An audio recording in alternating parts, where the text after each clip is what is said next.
the eye movements of drivers as they go down roadways adjacent to electronic billboards, because we're concerned that the science tells us that if one is distracted from the roadways for 2 seconds or more, the likelihood of being involved in an accident escalates dramatically.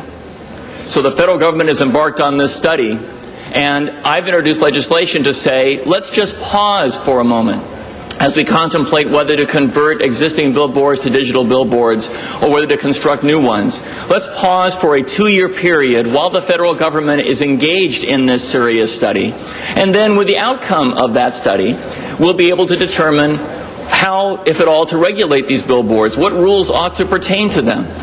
Addressing the matter of local control, Council President Eric Garcetti says that the changing nature of billboards has been troubling and talks about the proposed federal studies. To say we should never give up local control on anything, go through civil rights, go through environmental law, go through fair housing laws, go through gun control, the idea that somehow ceding local law is always the best, just as a universal principle, I think is a flawed way of looking at things. We wouldn't have the clean water laws that we have today were it just given to local control. We saw that with Prop O and other things in which we had those requirements. We wouldn't have fair housing right now were it not with state and federal legislation. That said, I think what we have here today is something in which we can actually work together on this. And I would urge my colleagues to support Mr. Furer's legislation. Seeking clarification on a particular point of the legislation, District 3 Councilmember Dennis Zine has a question for Assemblyman Furer about existing billboards. This only deals with the digital billboards. They're concerned, and maybe it's because of the planning department or something else, they were talking about standing structures where the signs on standing structures, the name of the building, would have to be reduced to qualify and to conform with this. So to make it clear, this only deals with digital billboards that are being established throughout the city. Correct, Mr. Furer? You are the expert. You can come to the table. You're an old folk here. You've been around here a while. That's correct, Mr. Zine. So with the existing that we have going up, now I know I have 2 in my district, and they seem to be wake up one morning and all of a sudden they're there. Right. Will this address the current billboards, digital billboards, and the 800 and some that they plan to put up over the next few years? The answer to that two-part question is different. With regard to the existing billboards, this legislation would take effect next year, so it would not have an impact on the existing billboards. So if they rush and get all these billboards up, we won't have any impact on them? This legislation can't control what happens before its effective date. It would be up to local jurisdictions like Los Angeles to assert local control. After considering several amendments to the resolution, your Los Angeles City Council is prepared to vote on item 47. Okay. If those are accepted as friendly, please open the roll, close the roll, and tabulate the vote. 10 ayes, 4 noes. Okay, that passes. Speaking about the pending conversion to digital television in Los Angeles and the nation, District 6 Councilmember Tony Cardenas welcomes FCC Commissioner Jonathan Edelstein, who talks about snow in Los Angeles. The fact that February 17th was a very ominous date across the country, and that apparently the city of Los Angeles, even though these broadcasters can in fact convert on the 17th of February, Los Angeles seems to be in a unique situation there. And if you could tell us a little bit about that, and also please introduce yourself, and if you could share with us what the relevancy of the FCC is. It's very relevant. What the relevancy of the FCC is, and maybe give us some examples of the kinds of things that we deal with on a regular basis, on a day-to-day basis here locally, that the FCC has responsibility and jurisdiction over. Thank you, Councilman Cardenas. Thank you, Mr. President, for allowing me to make this presentation. I certainly appreciate your leadership on this issue, which is so important in Los Angeles. The FCC, I am a commissioner of the FCC. I've been confirmed twice by the United States Senate. There's 3 of us left on the FCC. We oversee all of the wireline, wireless, and media communications in the United States. An example, I guess, that you debated last week was the cable franchising issue regarding AT&T's provision of PEG access over UVerse. We have some authority over that. A lot of it we delegate to the states by federal law, but we set some of the broad parameters that unfortunately led to the situation that you are having to deal with inadequate service for digital for the PEG access channels here. as you know, there's been a lot of attention on the digital transition lately, and you've seen that it's been delayed from February 17th until now June 12th.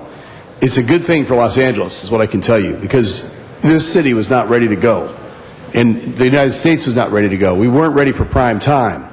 The issue should be a non-event. If we all did our jobs and it was smooth, we wouldn't hear a lot about it. But because it's been so poorly managed by the previous administration, we had the potential of hundreds of thousands of people waking up in Los Angeles and finding snow, not on the ground but on their TVs. I don't know what would alarm them more here. Certainly, we have to worry because there's serious issues here. It's not just about entertainment. It's about emergency information, particularly with all the dangers, man-made and natural, that face you here in Los Angeles, but also the democracy itself and all of the information that goes out over the airwaves, of which there should be much more, as Councilman Rosendahl has fought so hard over his career to ensure that, in fact, there is more democracy over the airwaves. I've tried to fight for that in my minority position on the FCC, and now I'm thrilled to be in the majority. Thanks to the ascension of President Obama, we are going to bring attention to that. We're going to make sure that the PEG access issue you're concerned about is dealt with in an appropriate way on our level. But what here I want to talk about is this DTV transition and what we can do in Los Angeles to make your lives easier for your constituents. This refers to the migration from analog to digital technology. All analog broadcasting from major broadcasters is going to cease on June 12th. What's significant about this is that despite the delay, we allowed stations to go early if they wanted to. On February 17th, when they were supposed to go, we learned last night, based on information that we were requesting from broadcasters, that every broadcaster in LA is going to wait until June 12th, which is a great relief, because I think it would cause some confusion if some were going and some weren't. So I'm pleased with that development. This digital transition means that local broadcasting stations can provide a lot of good things to constituents. It's a more efficient type of technology. So you can, with that same space you used to have one channel, now there's space for 4 or 5 TV channels. Maybe it'd be nice if they would dedicate some to local elected officials and to issues confronting the community and democracy. We, the FCC, have a responsibility to make sure that happens, and I think we will work in that direction. Thanking his colleague, Tony Cardenas, District 11 Council Member Bill Rosendahl also welcomes FCC Commissioner Jonathan Edelstein and asks for a look at the future. Now, what do you see as the FCC's role when it comes to this whole First Amendment business?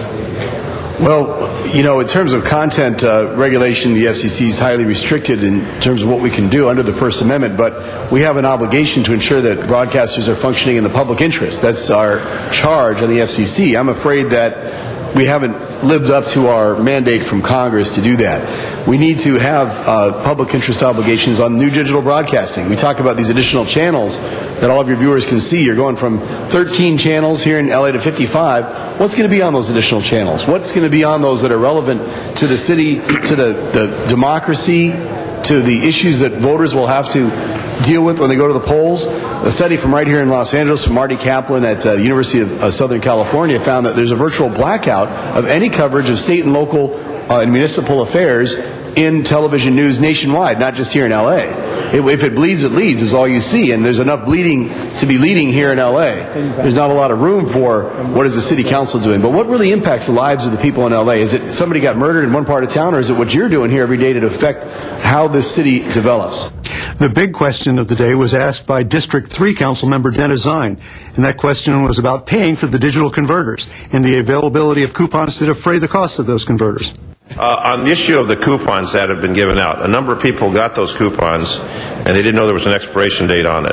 That's right. Is there any way to have that extended for those folks that have it, that didn't think there was an expiration and were trying to make arrangements to get that purchase and save that $40? I actually have a good answer on that. Yes, there is. It was just a change made in law. The very same bill that moved the deadline from February 17th to June 12th allowed consumers to apply for one additional coupon.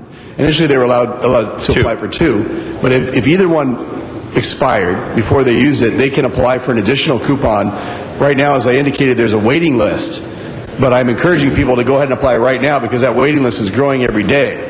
But is there any way on the expired coupons, since they haven't redeemed them, to have those validated so they will be able to redeem those? I've been told by the Department of Commerce that there isn't, that they're going to have to issue a new one and go through this whole rigmarole. I think the whole system, which was designed to prevent fraud, has really been kind of inadequate to the task. I mean, if it was all electronic and they gave the information to the retailers directly and it was on a big database, we could have done that. But they decided to avoid fraud. They would go through this, elaborate thing of cards and mail these out. They mailed them out third class.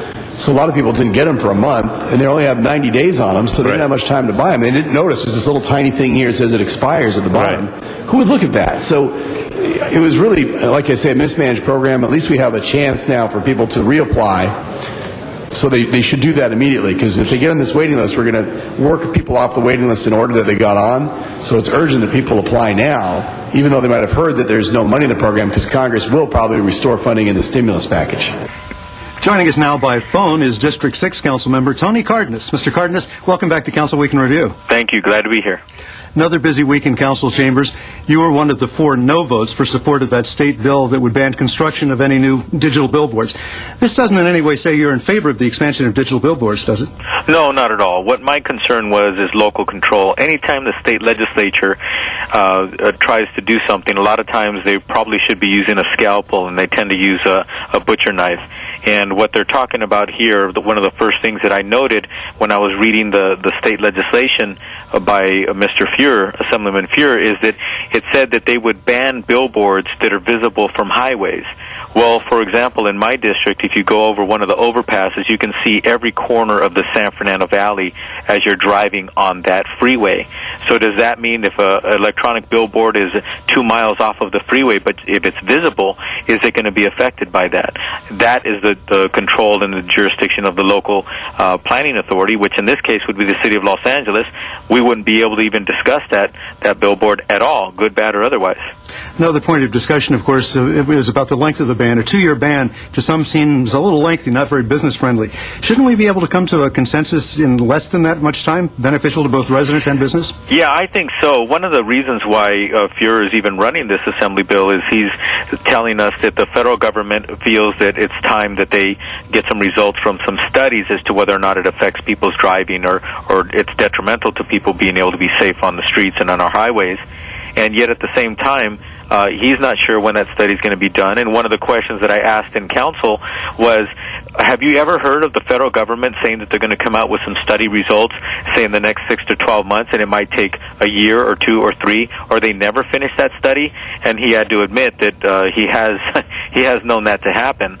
So that being the case, he could be talking about having a ban for 2 years, and oops, the federal government still hasn't given the answers to their studies, and then run another bill that bans it for another 2 years. You mentioned a moment ago local versus state control. Perhaps one of the fears is that once the state does take control of the billboard issue in general, then the city might have very little to say about what billboards look like or even where they might be located. Oh, absolutely. Again, local government is always subjected to state law. So once they pass a state law, our hands are tied. And that's something that I'm always worried about. I'm a former legislator myself, and I can be honest with you and tell you that I wasn't as sensitive back then, having never served on local government. Now that I'm a city council member and I realize how critical it is to business and the economy that we have the flexibility we need to keep moving the economy forward, every time the state ties our hands, it hurts jobs, it hurts local government, it hurts local communities. Of course, another point that came up in the discussion around the horseshoe had to do with revenue, that if the state was able to get their hands on control of, for example, you mentioned billboards that can be seen from the freeways, perhaps they could take over the revenue stream as well. Oh, absolutely. And if you look at the newspapers today and all week and probably into the next few months, you're going to see that the state of California is in a real dire situation when it comes to the budget. They're cutting public education. They're trying to find revenue anywhere that they can. And believe me, they don't balk at all at trying to swoop money that normally should go to our local cities and keep it for themselves. So again, this is something that we have to have our eyes wide open about, and I'm really worried when the state of California says, don't worry, we're just doing this for a little while. Don't worry, we won't take your money. Because in the past, when they've said that, they've actually doubled back, and they have taken our money, and they have taken away our jurisdiction. Listening to the discussion around the council chambers, it occurred to me as a viewer that if the state took control, that presumably they would also be responsible for policing illegal billboards, and frankly, I think that's less likely to happen. Yes, correct. You're absolutely right. Anytime that you have further and further away from home jurisdictions actually taking care of an issue or policing an issue, you have less policing. For example, when it comes to public access channels, things of that nature, we used to have a lot of public access channels here in Los Angeles. We forced the cable companies to actually have that for the public, and we enjoyed one of the most beneficial public access environments in the country. But now that the state of California changed that law, now the state of California is in charge of that, and we've lost almost all of our public access channels because it is no longer a local jurisdiction issue. Now it's up to the state to enforce, and they're pretty much not enforcing that at all. We certainly want to get on to that topic in just a moment, but one last question on the billboard topic, which has now gained support of council with you 1 of 4 no votes. If it does pass in Sacramento, what's your take on what happens then?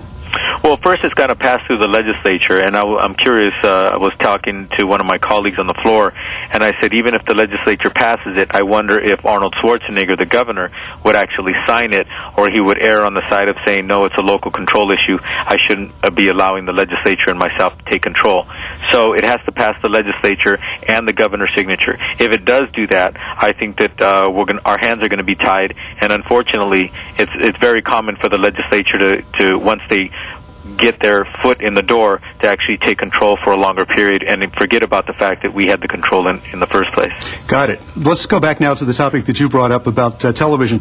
Will we all still be able to watch our favorite shows, all the channels, when we make the conversion from analog to digital? Oh, and by the way, is digital really going to be that much better? Well, actually, the reason why they're all going to digital is because it is the way of the future. And when you go to digital signals, what happens is that it's something called spectrum, and they have an opportunity where maybe they could only have 50 channels. Now they can do as many as 500 channels accessible to a person that has that digital ability in their home. But what the problem that we have right now is on February 17th, the federal government had required all the television stations that are actually putting out signals to convert to digital. But luckily, they actually postponed that till the middle of June of this year. So we got lucky. Another thing as well is these private companies actually have the right to go digital as of February 17th anyway. They are going to do that in some parts of the country, but we had the FCC Commissioner, Jonathan Edelstein, in front of us in City Council, and he announced to us that the night before he was talking to us in City Council, he got the news that none of the providers of signals in Los Angeles were going to convert to digital on February 17th. So we still have more time. And the person I'm worried about the most is seniors, poor families, low-income families. I'm worried about them because we have an estimated as many as 100,000 households that still either have the rabbit ears on top of the television or that little antenna on the top of the roof where sometimes they send them up there to kind of turn it in different directions. They don't have cable, they don't have satellite, and those are the people that are going to be at a loss. And the federal government is going to provide for them an opportunity to get at least 2 vouchers per household. So the first $40 per digital box, conversion box, will actually be covered by the federal government. People need to know that, so we need to get the word out. Well, and you just brought up a tremendously important point, as you just pointed out, and I heard from an FCC official myself. Los Angeles is the #1 market in the country, believe it or not, for people using antennas and rabbit ears still. Yeah, I found that out. I thought maybe we were the 2nd or 3rd in the country. They say by far, Commissioner Edelstein reminded us that we are the #1 community. Los Angeles has more people who use rabbit ears or the old-fashioned antenna on the roof, and they don't have these other new systems. So we have more people who are in danger of not having signal in their home. And as Commissioner Edelstein said from the FCC when he was before us, he said, we're not just concerned about people watching television, we're concerned about the emergency broadcasting systems and things of that nature that they won't have access to. One of the other things that was said, I believe during public comment in council, is that instead of costing $40 or whatever you can get along with a coupon, these converter boxes really ought to be free to the public, and the broadcasters are going to be making money off the advertising, won't they? Yeah, yes, the broadcasters do make money off the advertising, but at the same time, the federal government, for some reason, has come up with these coupons or vouchers that are free, 2 per household, and they're going to cover most of the cost of these converters. So maybe between now and then in June, maybe we'll find that maybe private industry will lower the price from $50, $60 a box down to $40 and just say, give us a voucher, we'll give you a box. So that remains to be seen, whether or not anybody's going to have to shell out any dollars out of their pocket in order to keep their old TV set and not have to go out and buy a new one and then not have to shell out any money to be able to watch their television. And finally, with 55 new channels when the conversion does take place, can the city reserve one of these for Channel 35?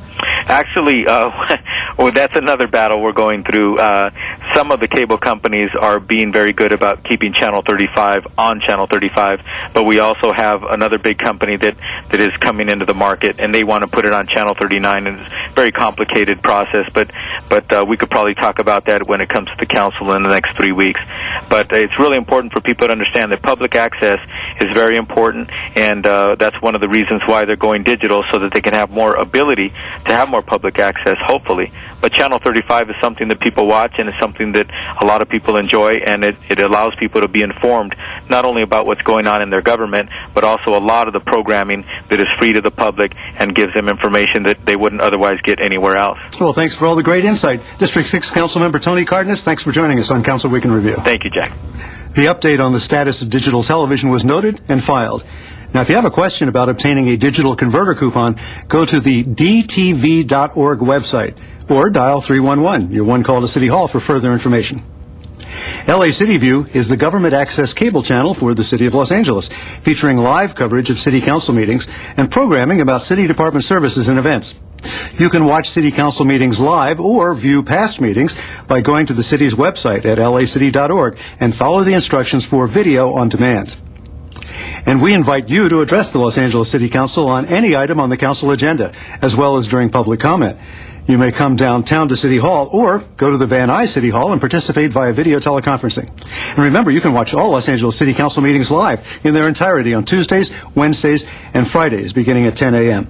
On Sundays, you can watch the replay of all the week's meetings, also beginning at 10 a.m. Council Week in Review can be seen Monday through Friday at 9:30 a.m. and 6:30 p.m. and on Sundays at 9:30 a.m. Well, that concludes our program for the week ending February 13th, 2009. On behalf of Taffy Eason and everyone here at Channel 35, I'm Jack Popejoy. Thank you for watching, and please join us for the next Council Week in Review.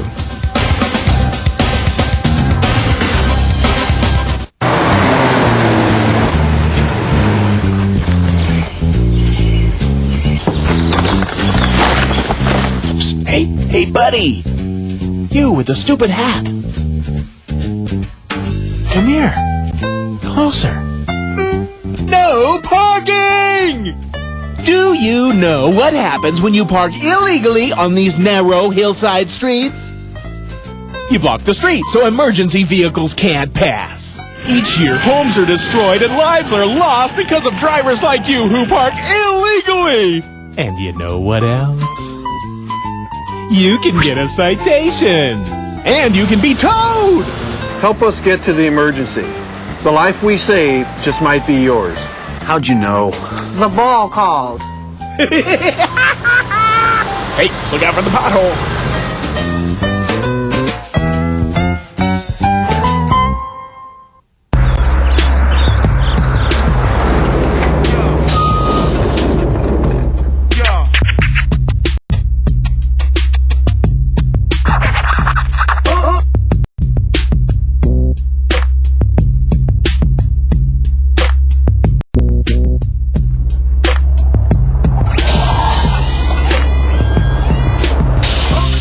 票很酷哦。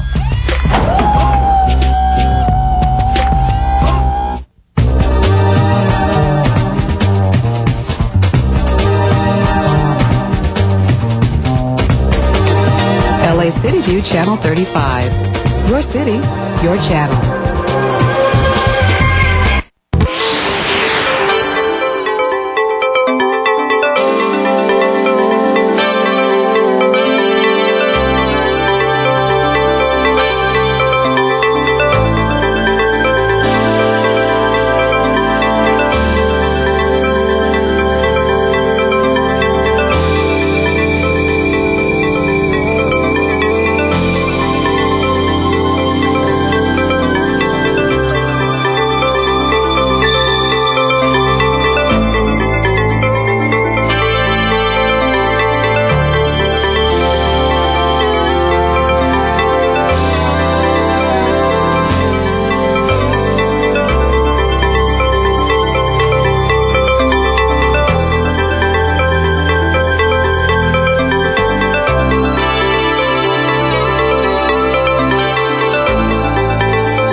Los Angeles, and welcome to the City Council meeting for February 20th, 2009. We're here in the John Ferraro Council Chamber, room 340 of City Hall.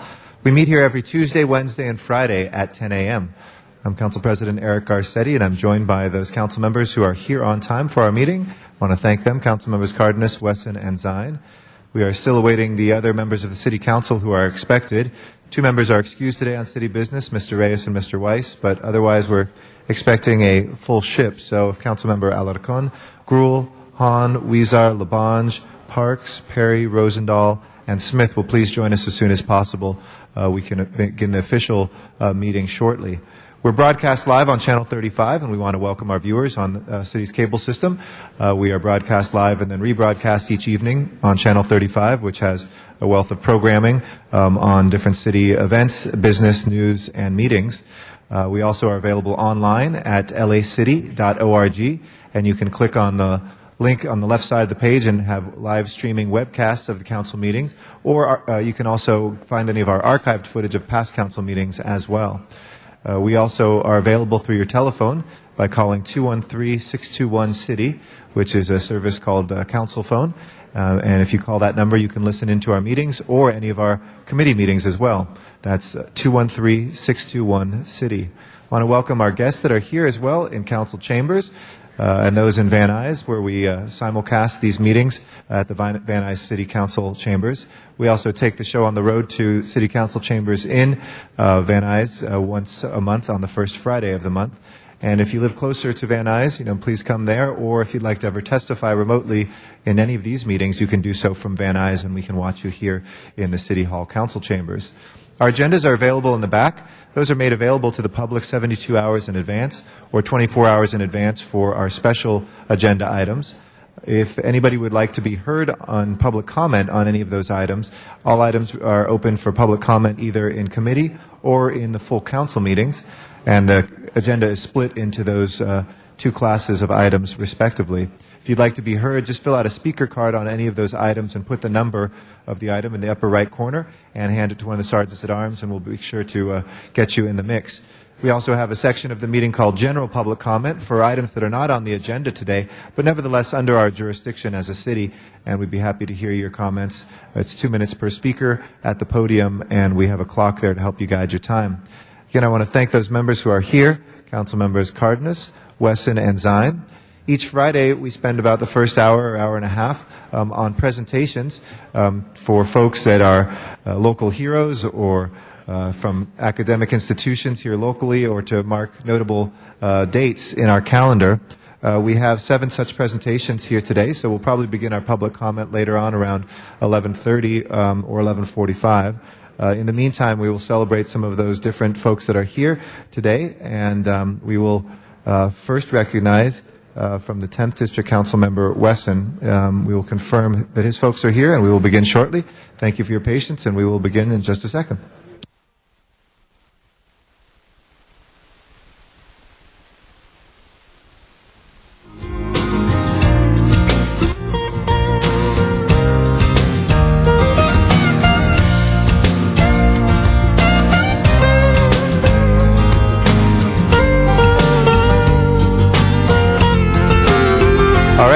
We will actually have Mr. Zine begin our presentations from Council District 3. Has a very special presentation this morning. We'd like to recognize him.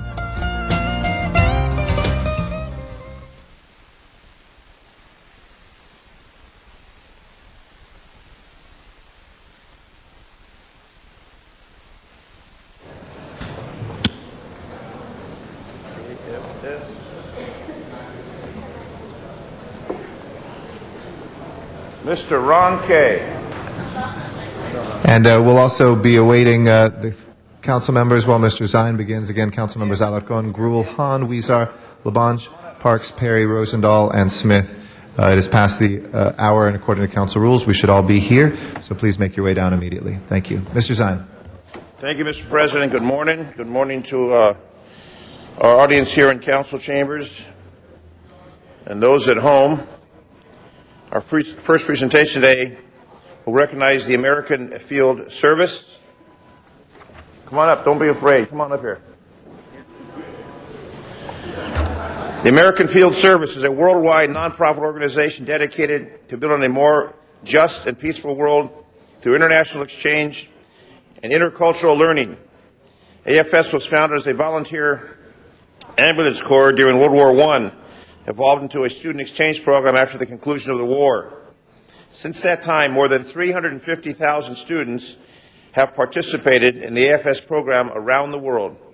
Educating students internationally is an important way to share values, create goodwill, and work toward a peaceful global society. The AFS program has expanded to partnering with Youth Exchange Program and the Future Leaders Exchange. These programs are sponsored by the United States Department of State and are designed specifically to bring students from predominantly Muslim countries and the former Soviet Union, respectively, to the United States of America. This year, 15 AFS students are living in the greater Los Angeles area, visiting from Austria, Czech Republic, Denmark, Egypt, Finland, France, Germany, India, Indonesia, Italy, Russia, Switzerland, Thailand, and Turkey.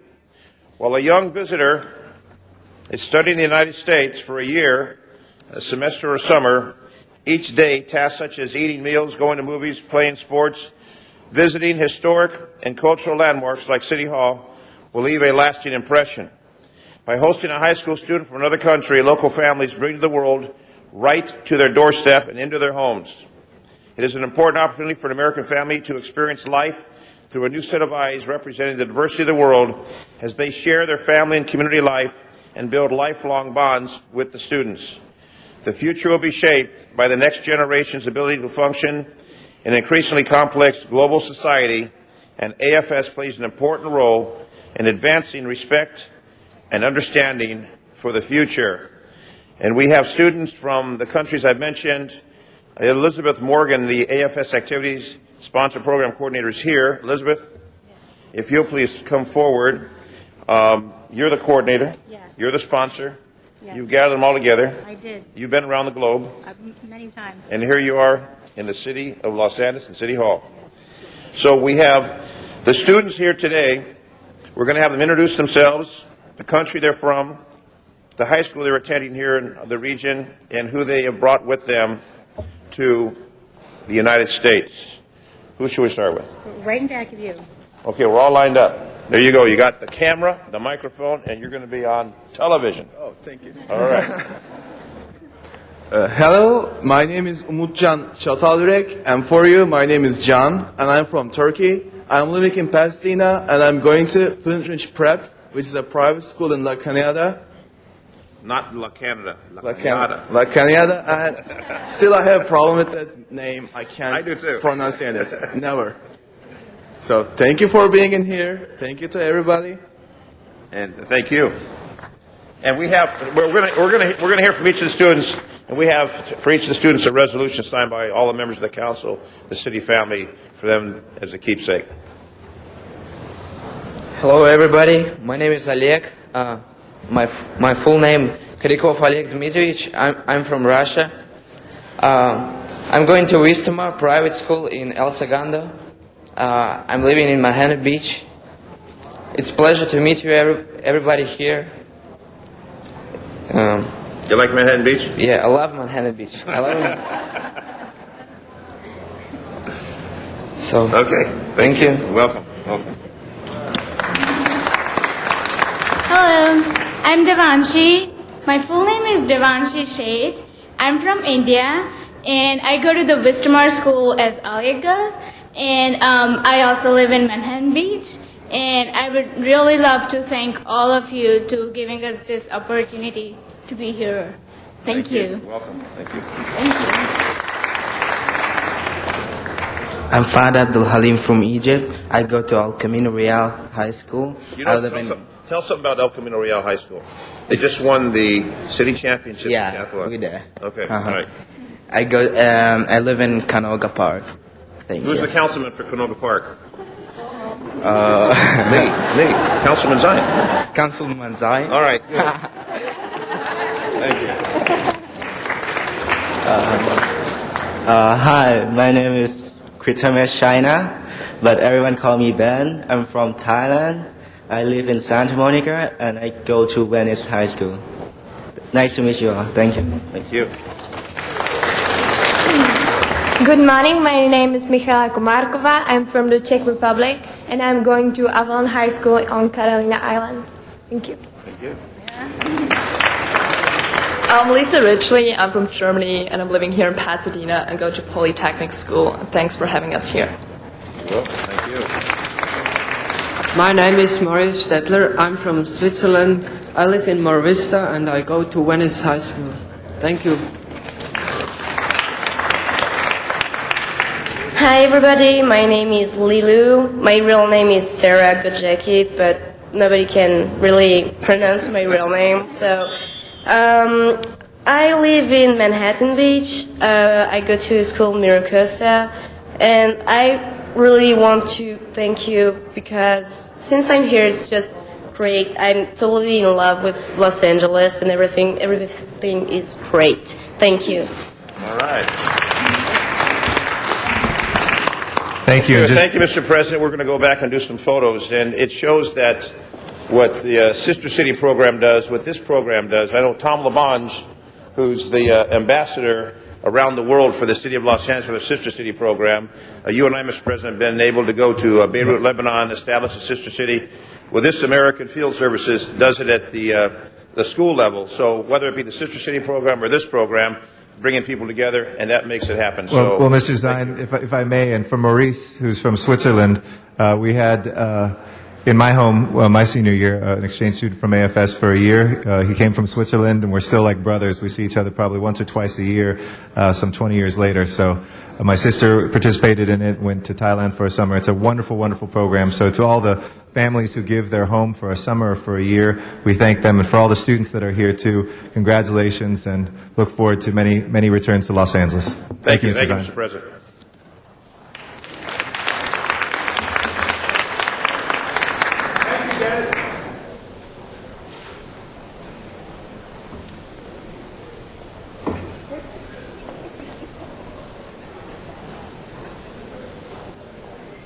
Our next presentation will be from Council Member Herb Wesson of the 10th District, who will be bringing in a special furry friend.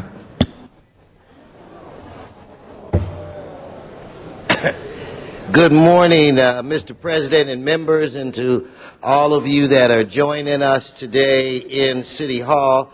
Today is one of my favorite days. It is Pet Adoption Friday.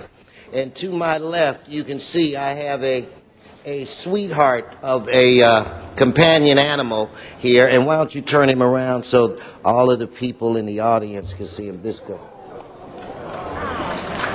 Is he not a sweetheart? It's Flavio, right? Give Flavio a round of applause. Flavio is a Chihuahua mix, a little bit over 1 year old. He's 1 year old.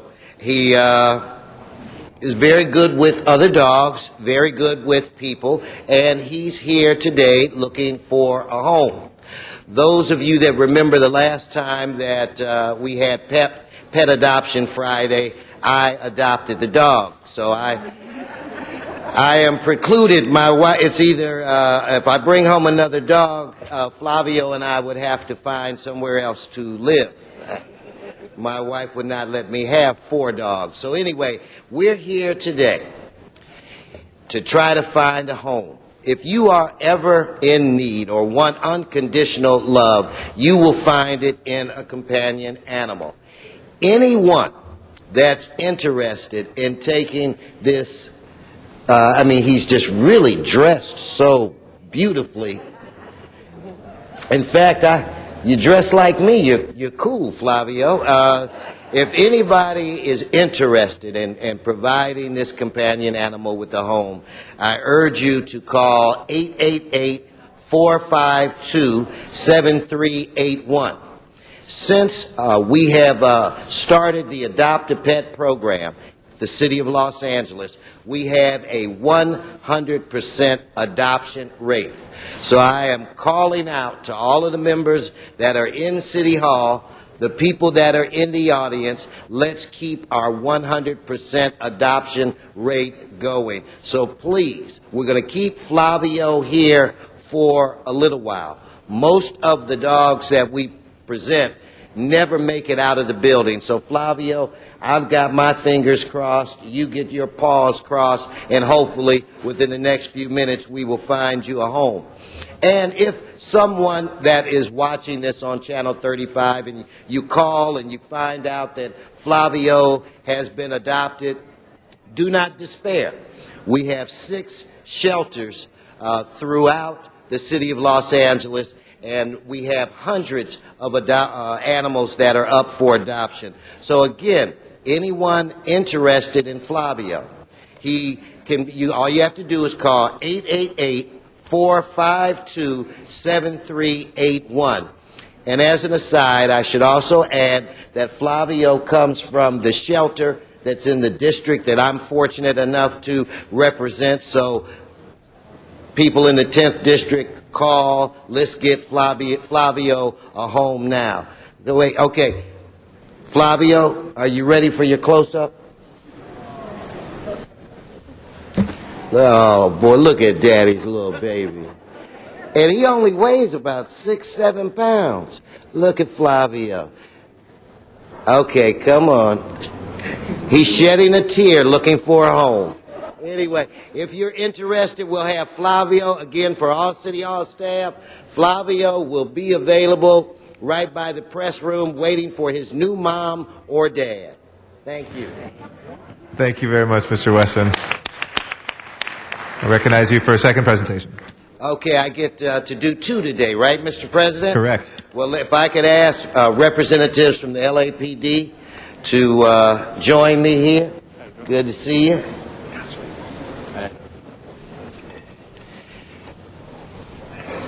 You know, I think it was last week that I indicated, and get close, guys, that since I've been an adult, I have had a very good relationship with the Los Angeles Police Department. It is not a bad thing to have friends that wear the uniform. I honor these people because they're helping doing something above and beyond. Every day they go to work, they risk their lives. Every day they go to work, who knows what type of danger they will face. And you would think that after they do a day's shift, that they would just want to go home and spend time with their family. But no, Los Angeles Police Department is bigger and better than that. We have a program within the 10th District called Project Save. It falls under the umbrella of Community Build, where they do a lot of things for gang prevention and intervention. In Project Save, we have started all types of problems. We have started all types of problems. We have started all types of programs for young people to try to keep them out of trouble, to give them positive alternatives. One of the things that we do, we have an athletic component. We have a flag football league, we have a softball league, we have a midnight basketball league. These are just a handful of the officers. When they are off duty, they participate in these programs. For the last few years, we have had an all-star LAPD basketball game versus the gang prevention agencies within the district, and we had our first LAPD versus the Project Save softball team. Now, I'm joined again by only 3 officers today. I will allow all of the people that are here today and all of the people that are watching on television to take a guess as to which officer was a basketball player and which officer was a baseball player. I think that probably 99% of you would be accurate. This is the baseball player. No, that's not true. I'm going to ask a dear friend, and I will say this. The basketball games between the department and Project Save have been some of the most entertaining games that we've seen. And it does a lot for these young people to stand on a court and play a game in fun with the Los Angeles Police Department. And I believe that many of them have a higher respect and an understanding for what these Los Angeles police officers do just because of the interaction. Now, unfortunately, the basketball team has come up short on the last couple of times, and they've been close games. One game was decided in the last 6 seconds. But I have a dear friend of mine, a senior lead officer, Sergio, who put together a softball team. And there are several guys were on this team that look like me. And I knew that they were going to be destroyed. These guys scored like 29 runs, and I think that Sergio hit 9 home runs himself. So as the senior lead officer, I'm going to ask Sergio, the ringer, you probably play semi-pro baseball. I'm going to ask if you'd say a few words, and again, I can't thank you enough for all of the work you do in our community. Let's give Sergio a round of applause. Where'd he go?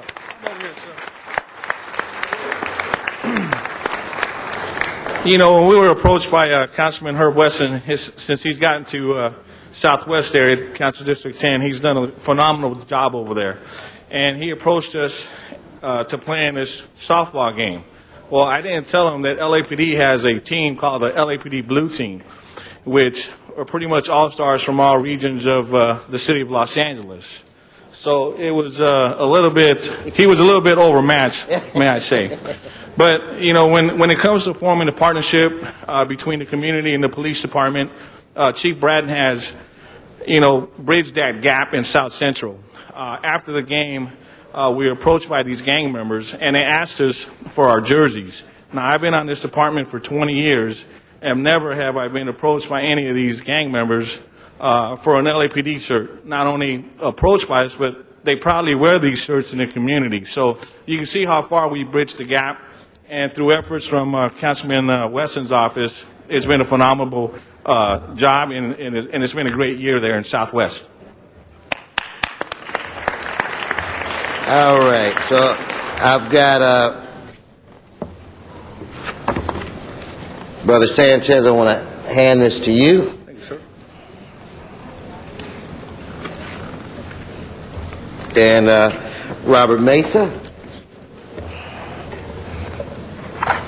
And I think that we need to at least have a few words come from the tall people. So come on, officer, if you say a few words. And that's for you, Jair. Hi, my name is Jair Frey, represent the LAPD basketball. I'd just like to thank Councilman Herb Wesson for putting together a collaboration between LAPD and the community. We put a strong effort together, but once again, it's all-stars that have been playing together, and but we put up a good fight. And the one thing is just the competitiveness and people playing together and having fun, and that's what we had. And even after the end of the game, everybody appreciated the hard work between one another. So once again, I just want to say thank you, and we appreciated the opportunity to play. And next time we play LAPD, we're going to win. You hear that, Kamani? They're going to win. We're going to win. Let's take a couple of quick shots while the next presentation comes up. All right. Thank you very much, Mr. Wesson. Madam Clerk, if you please call the roll while we're taking those photographs.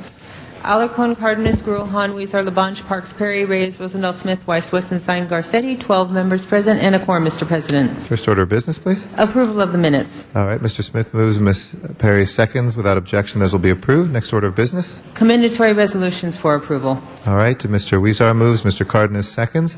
Without objection, those will be approved. Colleagues, why don't we run through the agenda real quick before our next presentation from Mr. Smith, so folks have specials if they will cite those now. Let's go ahead and take up the first items, please. Before beginning the regular agenda, there's a request to continue item number 1 to March 4th. Is there any objection to continuing item 1 till March 4th? If not, So ordered. Next items? First items are items for which public hearings have been held, items 2 through 5. Okay. Any specials, colleagues? Items 2 through 5. 2 through 5? If not, let's go ahead on 2 through 5. Please open the roll, close the roll, and tabulate the vote. 12 ayes. Those are approved. Next items, please. Next items are items for which public hearings have not been held, items 6 through 19. 10 votes are required for consideration. Okay, do we have cards from the public on those? Yes, there are cards on 6, 11, and 12. Okay. We'll open and close the rest of the public hearings. If there's no objection, we'll take these items up. Any specials, colleagues? 6 through 19. 6 through 19. If not, let's take the balance. Please prepare the roll and tabulate the vote. 12 ayes. Those are approved. Next items, please. I'm sorry. Can we have 19 forthwith, Yeah, Mayor? without objection, we'll send 19 forthwith. Next item, please. Next items are on the continuation agenda. Item number 20 is an item notice for public hearing. All right. And I believe there is We have a card on it. Okay, we'll call that special for a card from the public. Next item, please.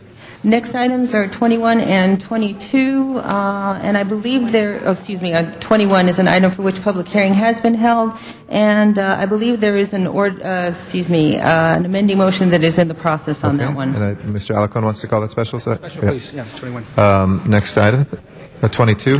22 and 23 are items for which public hearings have not been held. 10 votes are required for consideration. Okay, any objection to considering those? If not, okay, we will. Do we have cards from the public? I'm sorry, we had the public hearing on that? No, those have not had hearings, and they don't have cards on them. Okay, we'll open and close the public hearings. If nobody wishes to call those special, let's prepare the roll and tabulate the vote. 12 ayes. Next items, please. That would conclude the regular Okay, if we meeting. can call the roll for the special, please. Alacon, Cardenas, Gruel, Han, Weezer, Labange, Parks, Perry, Reyes, Rosendahl, Smith, Weiss, Weston, Stein, Garcetti. 12 members present and a quorum, Mr. President. Okay, first item, please. First item is an item for which public hearing has been held, and the Ad hoc Gangs Committee report has been submitted and distributed to the council members. Cardenas calls that special. Next items, please. Next items are items for which public hearings have not been held, 25 through 27, and I believe there are cards on 26. Do you wish to take that now while council's in the special meeting? Let's call that the card. Yes, for item 26. Let's go ahead and call that special for a card from the public. Anybody wishing to call 25 and 27 special?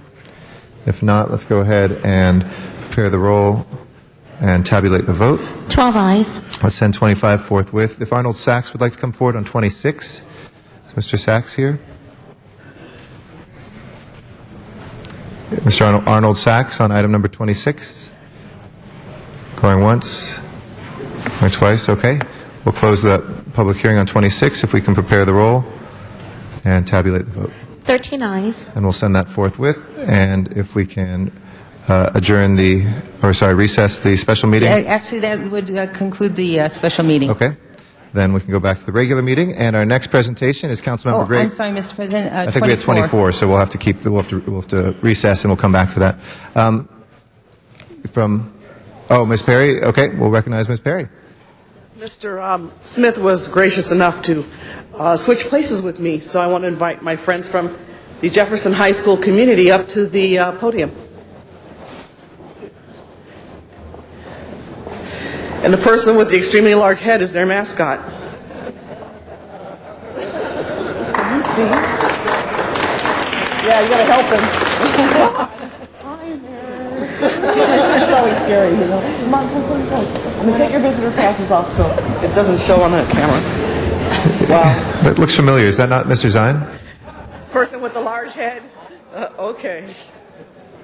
I'm joined here today by the Jefferson High School community, and some of the attendees are Jeremy McDavid, assistant principal, David Wiltz, head football coach, Edgar Torres, band director, Fran Ramirez, Edgar Gutierrez, Mindy Kozel, Elke Miyahara, assistant principal, Myro Fullerton, District 5 superintendent, and several students, to talk about their accomplishments in improving student achievement. Thomas Jefferson High School has served the community since 1916 and has for the past decades prepared many accomplished students out into our society to do great things.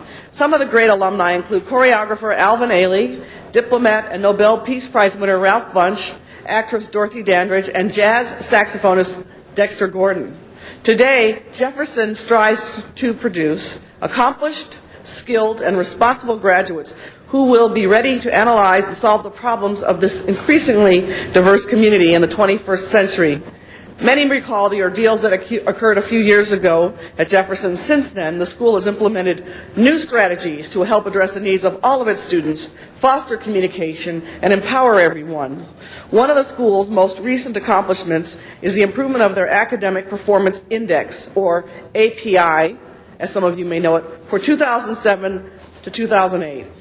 From a growth target of 17 points to an outstanding, now listen to this, they had a target of 17 points, they actually achieved 59 points.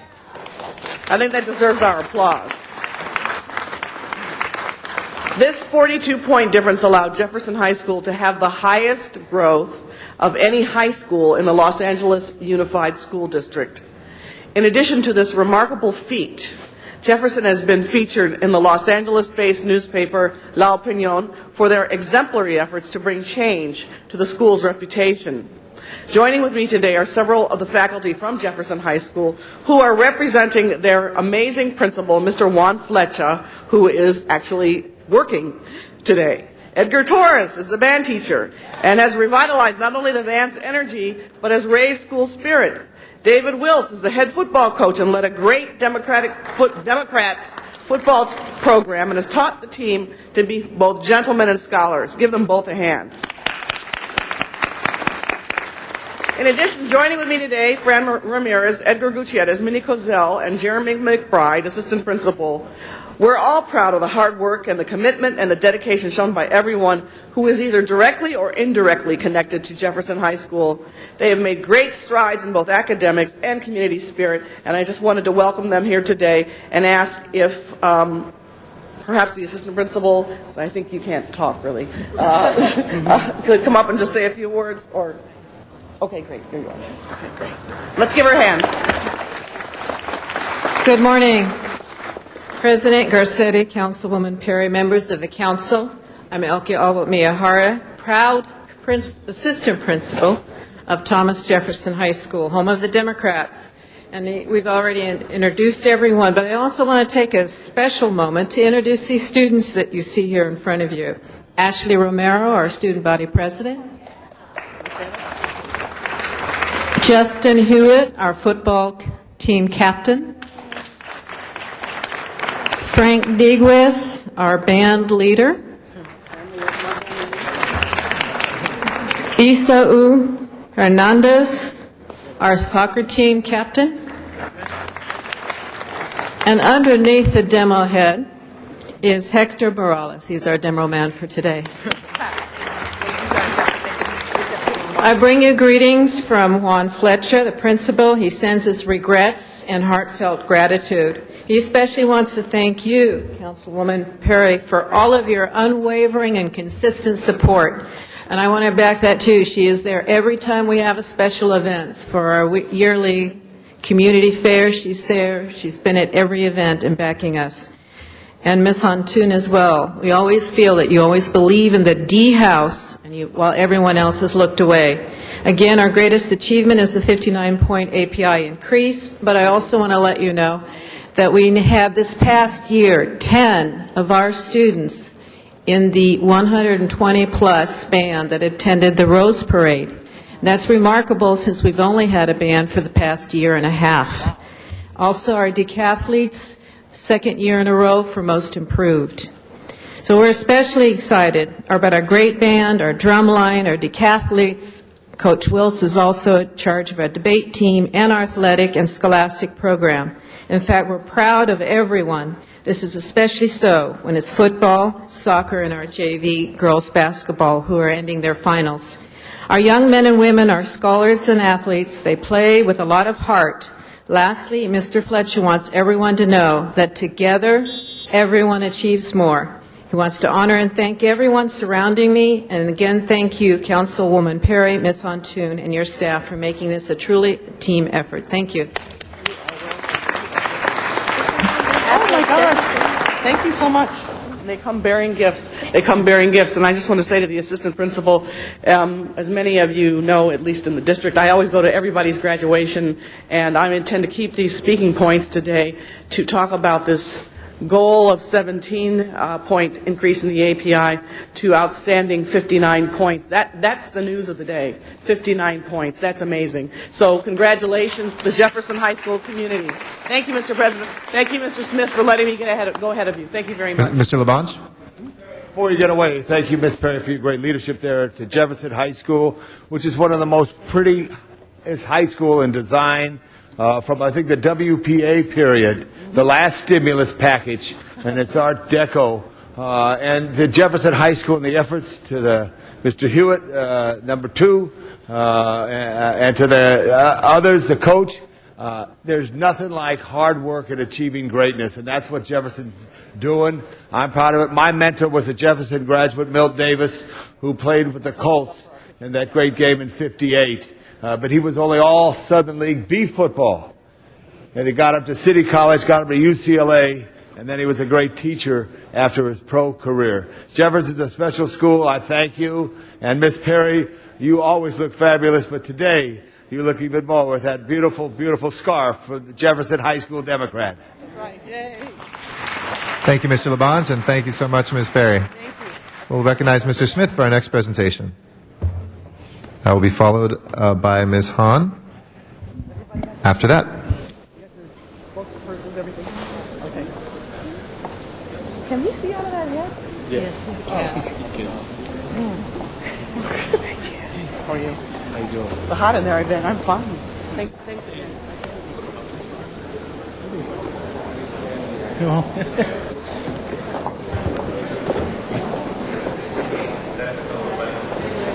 Here we go. Wow. Wow, is anybody working in LA? Just to let you know, there's nobody working in LA today. They're all here, all the workforce people. Mr. President, it is with great pleasure that I assume the role that you have assumed for many years in presenting the awards of excellence to our Workforce Investment Board and the people who have done a great job in providing opportunities for people to find jobs in Los Angeles and assisting businesses in Los Angeles. I am joined today by Dave Eder. Yep.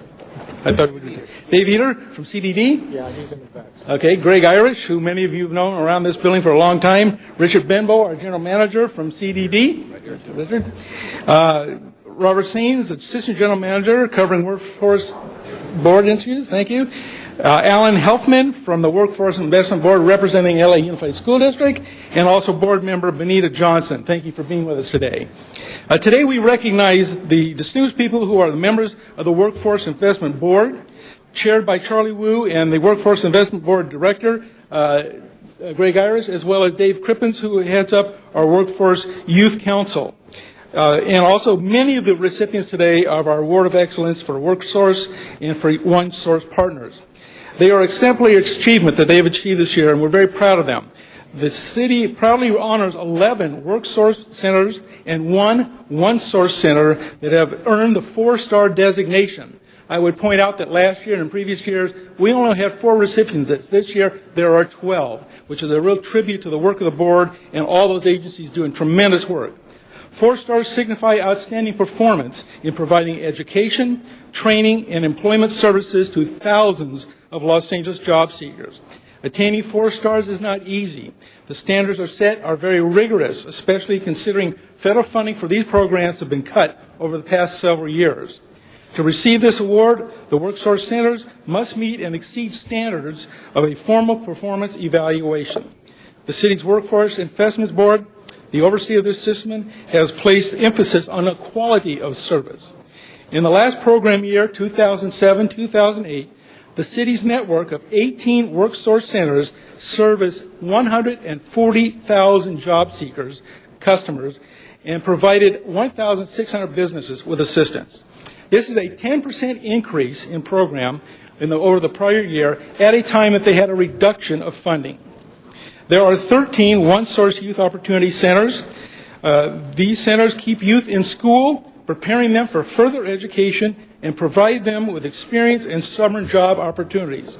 Over 12,000 of our youth and young adults were placed in first-time employment during the last program year. And let me repeat that. 12,000 of our young people were placed in first-time jobs because of this program. This was through the collaborative effort of the One Source Youth Opportunity Centers and Mayor Antonio Villaraigosa's Hire LA Youth program and campaign. The employment rate in LA City has now reached 10.5%. It says in my notes it's likely to go higher. We know it is going to go higher. And the Workforce Investment Board will play a significant role in helping us in that process. City departments such as CDD, we are trying to meet the challenges head-on and serve the job seekers in the best ways possible. Our partners do an incredible job in taking on multiple roles. They serve as job coaches, counselors, and training brokers. They assist job seekers to apply for unemployment benefits, develop employment plans, and match them with job opportunities. Our partners connect job seekers to employers, responding to the ever-increasing demands while leveraging resources and establishing strong relationships in their local communities. I want to ask you all to please join me in recognizing these incredible people who are doing, at this time in our nation's history, the hardest job anyone's going to be having is helping the people who have lost jobs and trying to survive through that extraordinary situation that they find themselves. And I'm very proud to have them here today. I would like to recognize some of them. I'm going to ask Greg Irish to say a few good words and encouraging words, and ask that the council members who represent these districts where they service would join us for pictures in the ante room afterwards. The first one is the North Valley One Source Youth Opportunity Center, which is operated by El Proyecto de Barrio, serving Councilman Cardenas, Alarcon, Gruel, and my district. Wave your hand. Wave your hand back there. In the back. Way in the back. Chatsworth Northridge Work Source Center, operated Build Rehab Industries, representing my district. I will be there for pictures. The Downtown Work Source Center, operated by Chicana Services Action Center, representing CD9, Ms. Perry's district. Harbor Work Source Center, operated by Pacific Gateway Workforce Investment Network, WIN, representing the 15th district, Ms. Hahn. Hollywood Worksource Center, operated by Managed Career Solutions, Inc., 13th District, Mr. Garcetti. Housing Authority of Los Angeles, representing all of us, and they do a great job for us. Nobody in Hackler today. Marina Del Rey Mar Vista Worksource Center in Mr. Rosenthal's district, operated by Jewish Vocational Services. Northeast Los Angeles Worksource Center, operated Arbor ET in 1st District, Mr. Reyes. South Los Angeles Worksource Center, operated by Community Centers, Inc., the 8th District, Mr. Parks. Sun Valley Worksource Center, operated by El Proyecto del Barrio, again, in CD6, Mr. Cardenas. Westlake Worksource Center, operated by Pacific Asian Consortium, PACE, representing the 1st District. And last but not least, the Wilshire Metro Worksource Center, operated by Community Career Development, CD10, Mr. Wesson. Let's hear it for all these great, great organizations.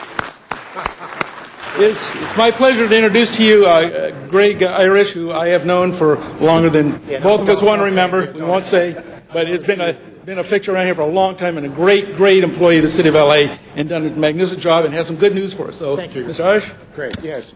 Thank you. As the council member said, there are 18 work-source centers. Those are adult employment centers throughout the city, and 13 youth employment centers or one-source centers, all strategically located throughout the city.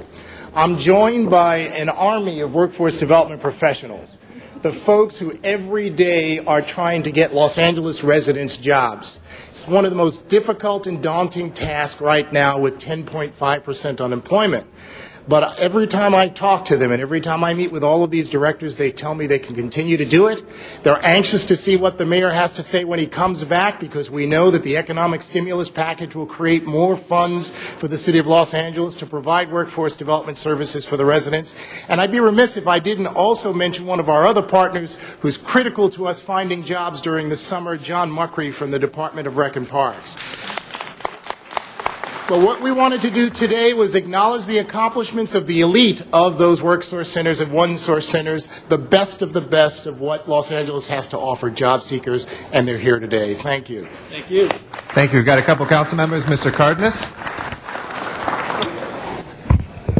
So at this point in time, when it comes to the multi-billion-dollar, almost trillion-dollar stimulus package, we're still not sure whether or not they're specifically going to have money coming from Washington to fortify WorkSource centers like yours. We're not sure yet.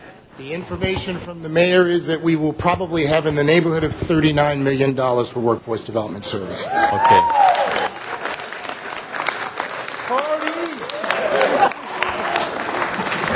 Well, I should hope so, and I hope that the fine print in the stimulus package does, in fact, bring that kind of resource to you, because you're going to be burdened and challenged more than any of us alive today have ever witnessed. So I think it's very important that we commend you and thank you for all the work that you've done in the past.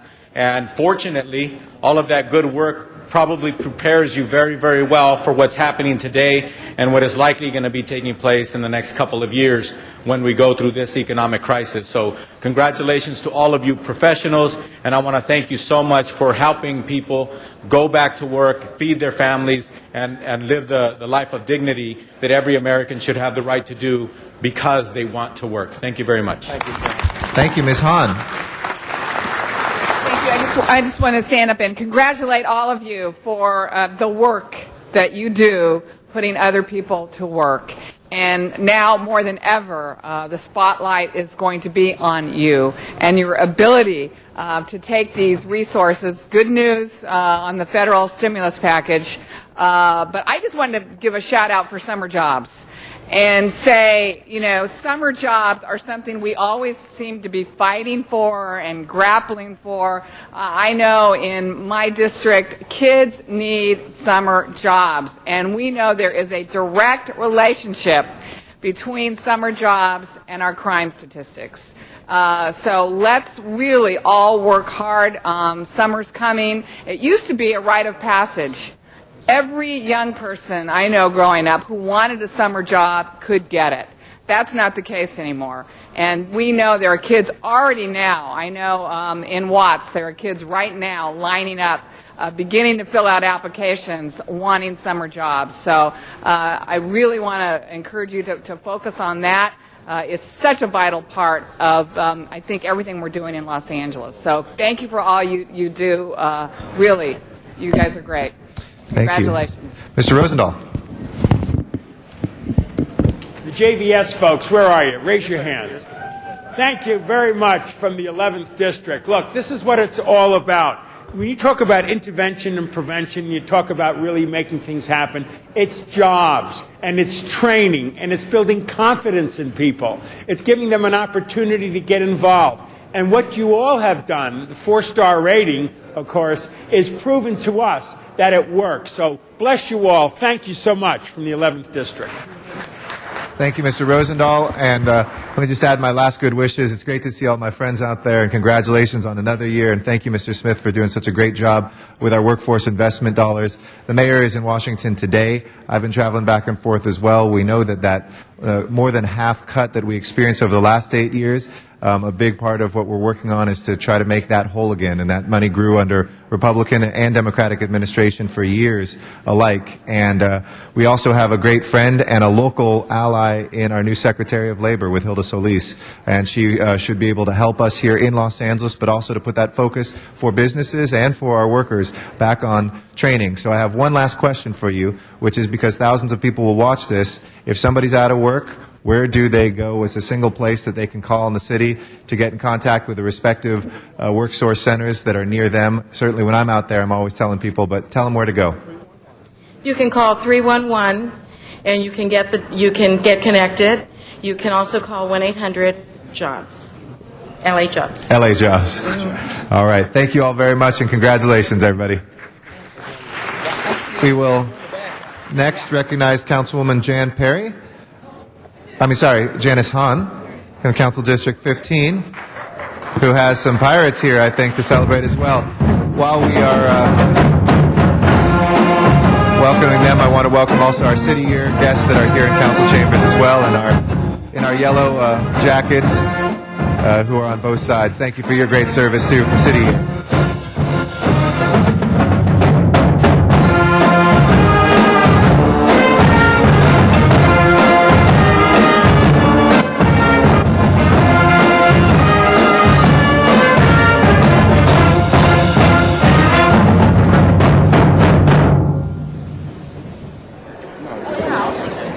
Okay, good morning, everyone. And here I am again celebrating the champions of the City Section Football Championship, the San Pedro Pirate Football Team. You guys can do better than that. I'm here today with the football team, and I'm also here with the principal, Robert DiPietro, and the assistant principal, Adil Nazir. And again, the San Pedro Pirates are the champions of the City Section Football Championship. I said this last week, so I'll have to say it this week. They do share this title with the Narbonne Gauchos. So both teams, I know. So both championship teams are in the harbor area. So that's pretty exciting for me. And I talked about it a little bit last week, but that December 13th game was an unforgettable event. And team, you need to know that Tom LaBonge and Bernard Parks were the two members of the Coliseum Commission that allowed you to play that game at the Memorial Coliseum. And that really was certainly part of the whole excitement and feeling of that game, to see these guys down there on that field playing in the same field that had housed so many great games over the year. But I really just want to say how proud I am of these members of the football team. You know, we bring a lot of athletes into these chambers. Everybody likes to honor the champs. But I just want you guys to all know how proud I am of you, and how you should know that by being champions on the field, you know, people are going to look up to you. Younger students are going to be looking at you, watching you. So just know that when you are an athlete and when you become a champion, you should know that people are going to be paying attention to your life. And whether that's good or bad, you are a role model. And we want you to know that we are encouraged by what you did on the field, but we also watch what you do off the field. And we know that's also important. So we wish you all continued success this year. But again, I was at the game. I was down there on the field with Tom in the final minutes of that game. It was an extremely exciting game. I think when it ended in a tie, everyone in the stadium was a little stunned. I think people thought that it was going to go into a sudden death playoff. Many people didn't realize that the city rules say that when it's a tie, it's a tie. But nevertheless, the San Pedro Pirates are champions in my book. No question about it.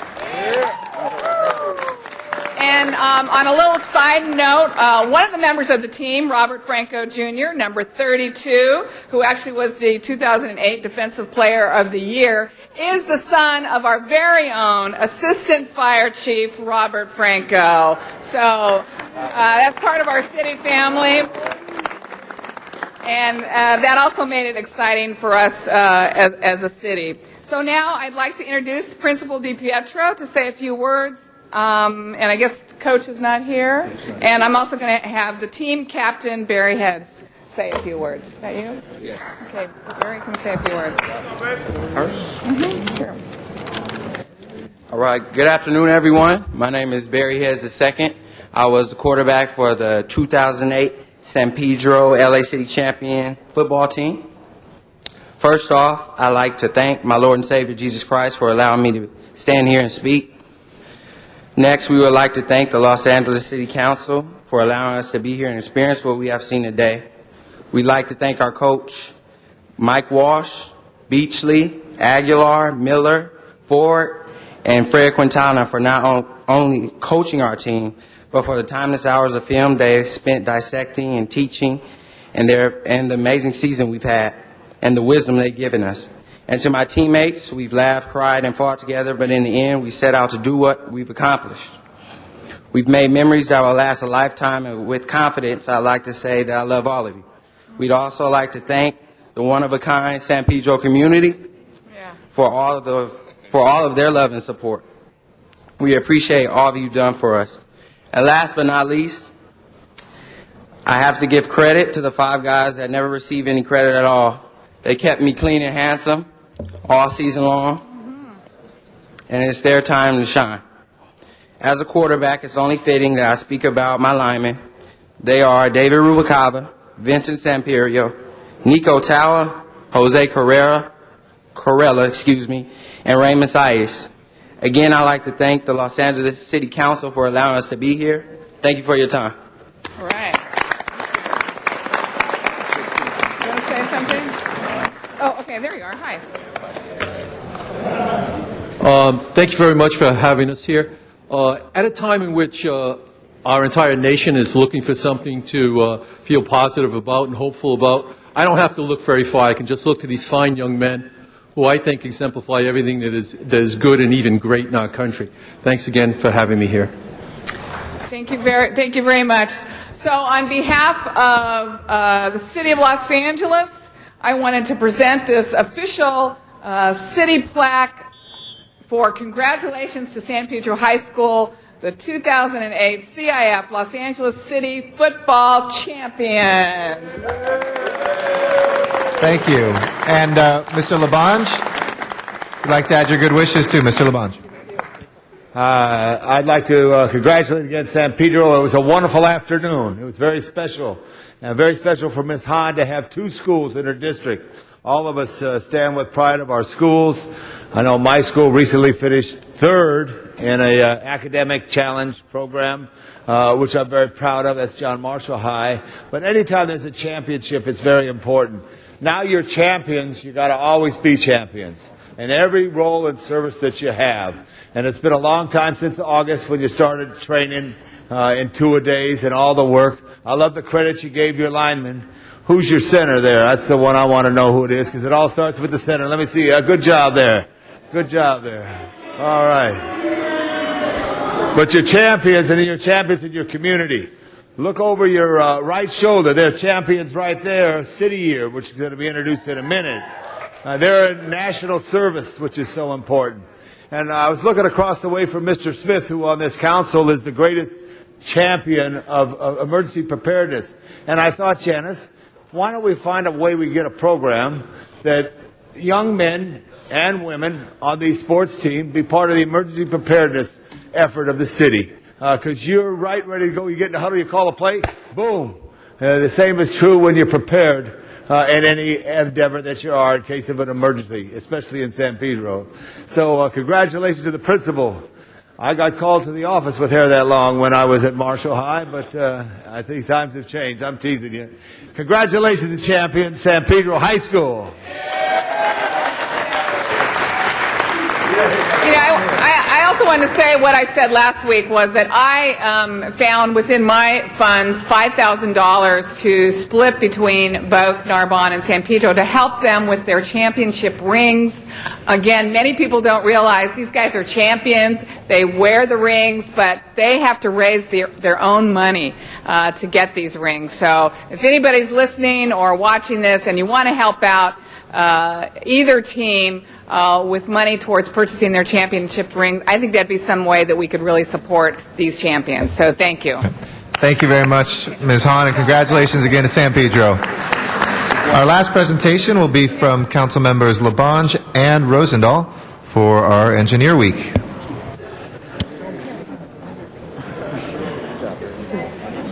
some of you to the bath, and then we'll just go back through the other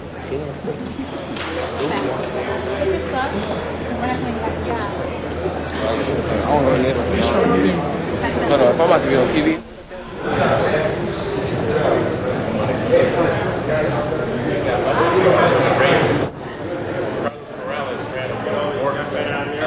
Winners, the champs. Champ.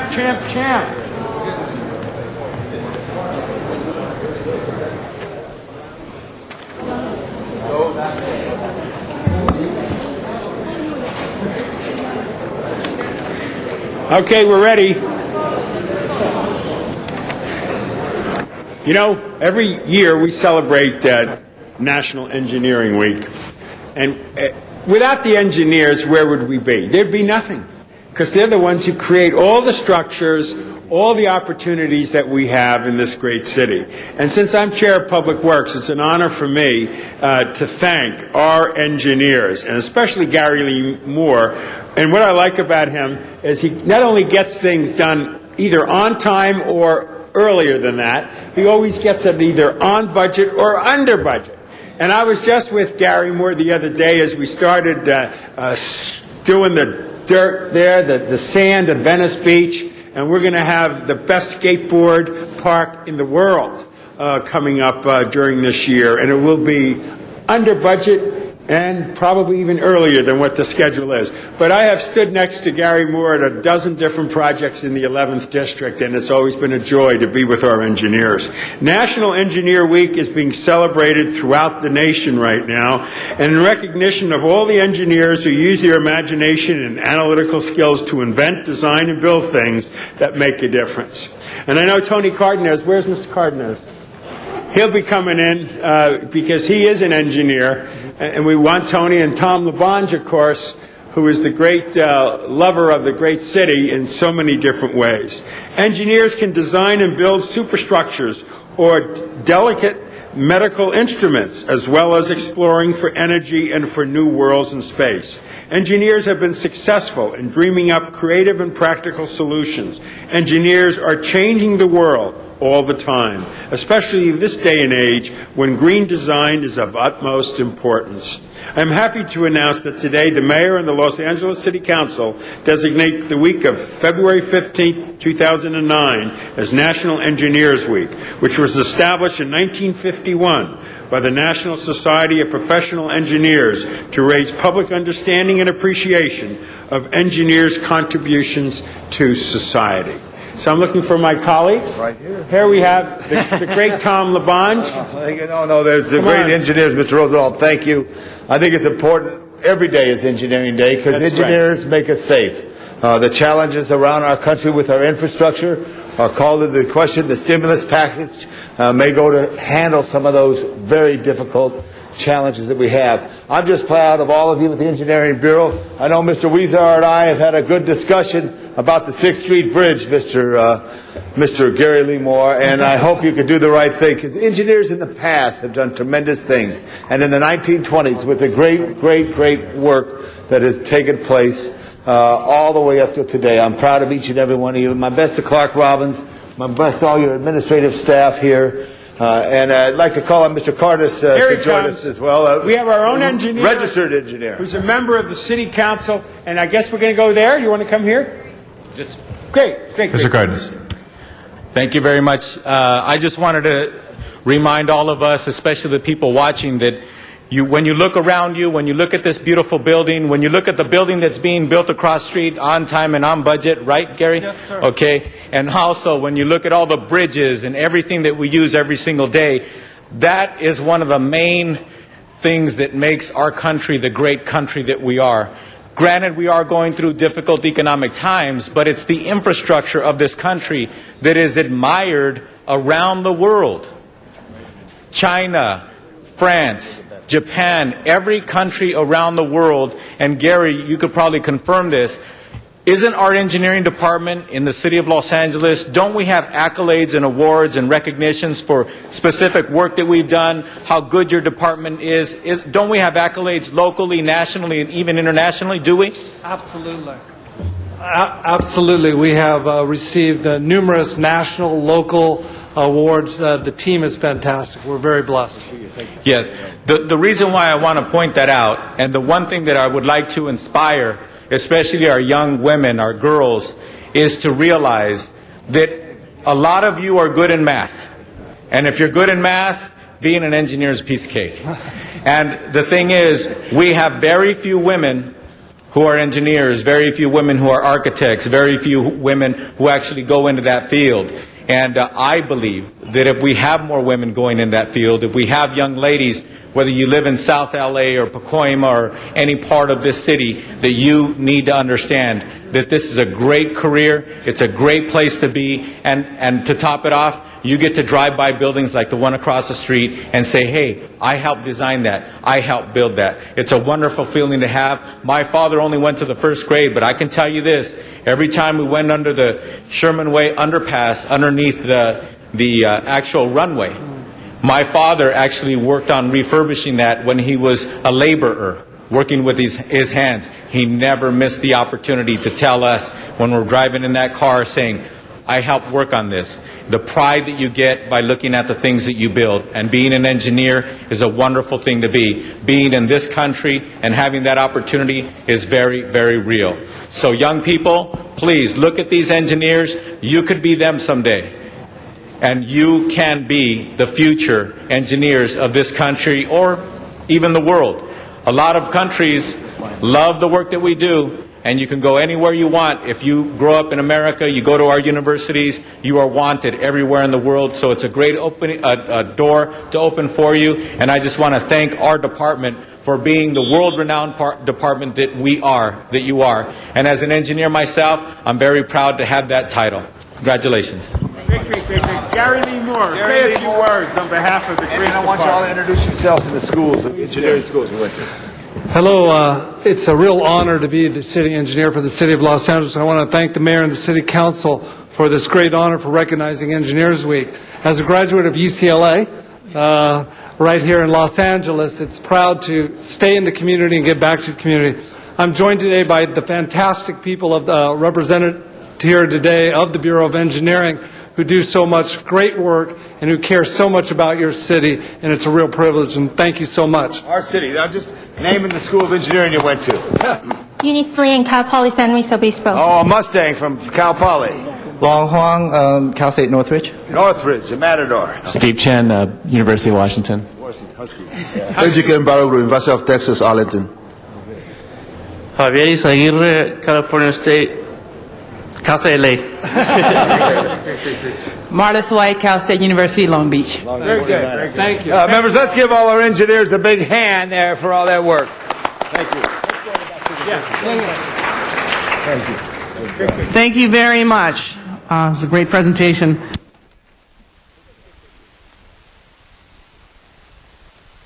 Okay, we're done with the presentations for this morning, and before we go into the agenda, we will take public comment. And our first person for public comment this morning will be Ron Kay. Mr. Kay.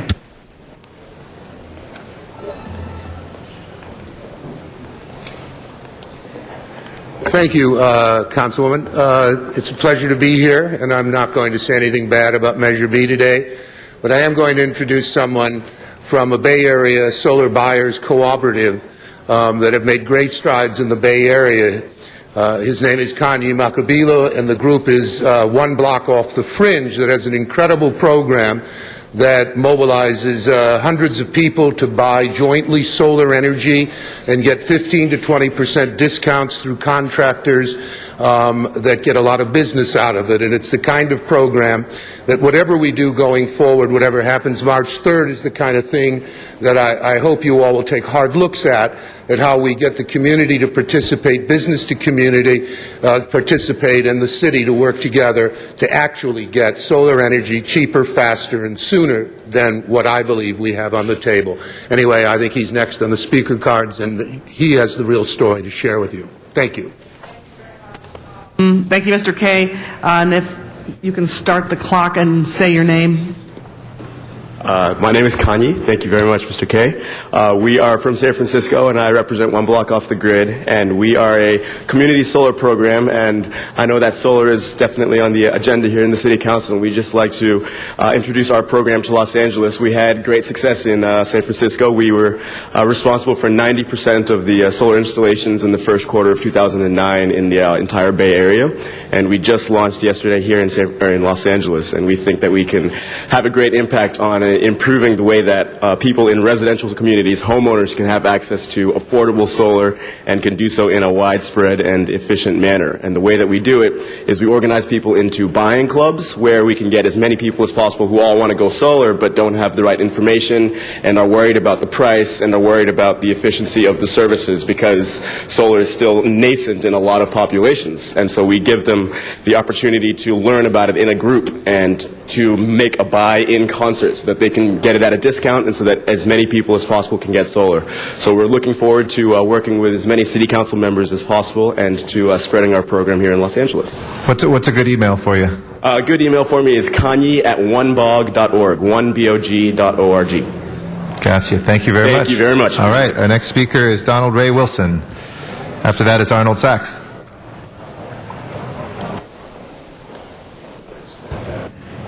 Mr. Wilson? Yep. There you are. Good morning, sir. Yes, how you doing? My name is Donald Wilson. I'm a resident of Los Angeles. I've been 54 years old. I've been born here and raised up in Los Angeles. What the problem is today, I've been looking for a job unsuccessfully for the last 2 years. I got the opportunity to work at MTA. I applied for them. I passed a written test, did the interview, passed the interview, fingerprint. Then I did the orientation. After my orientation had been completed, I was told to go down to DMV and get my BP permit. I passed all of those tests.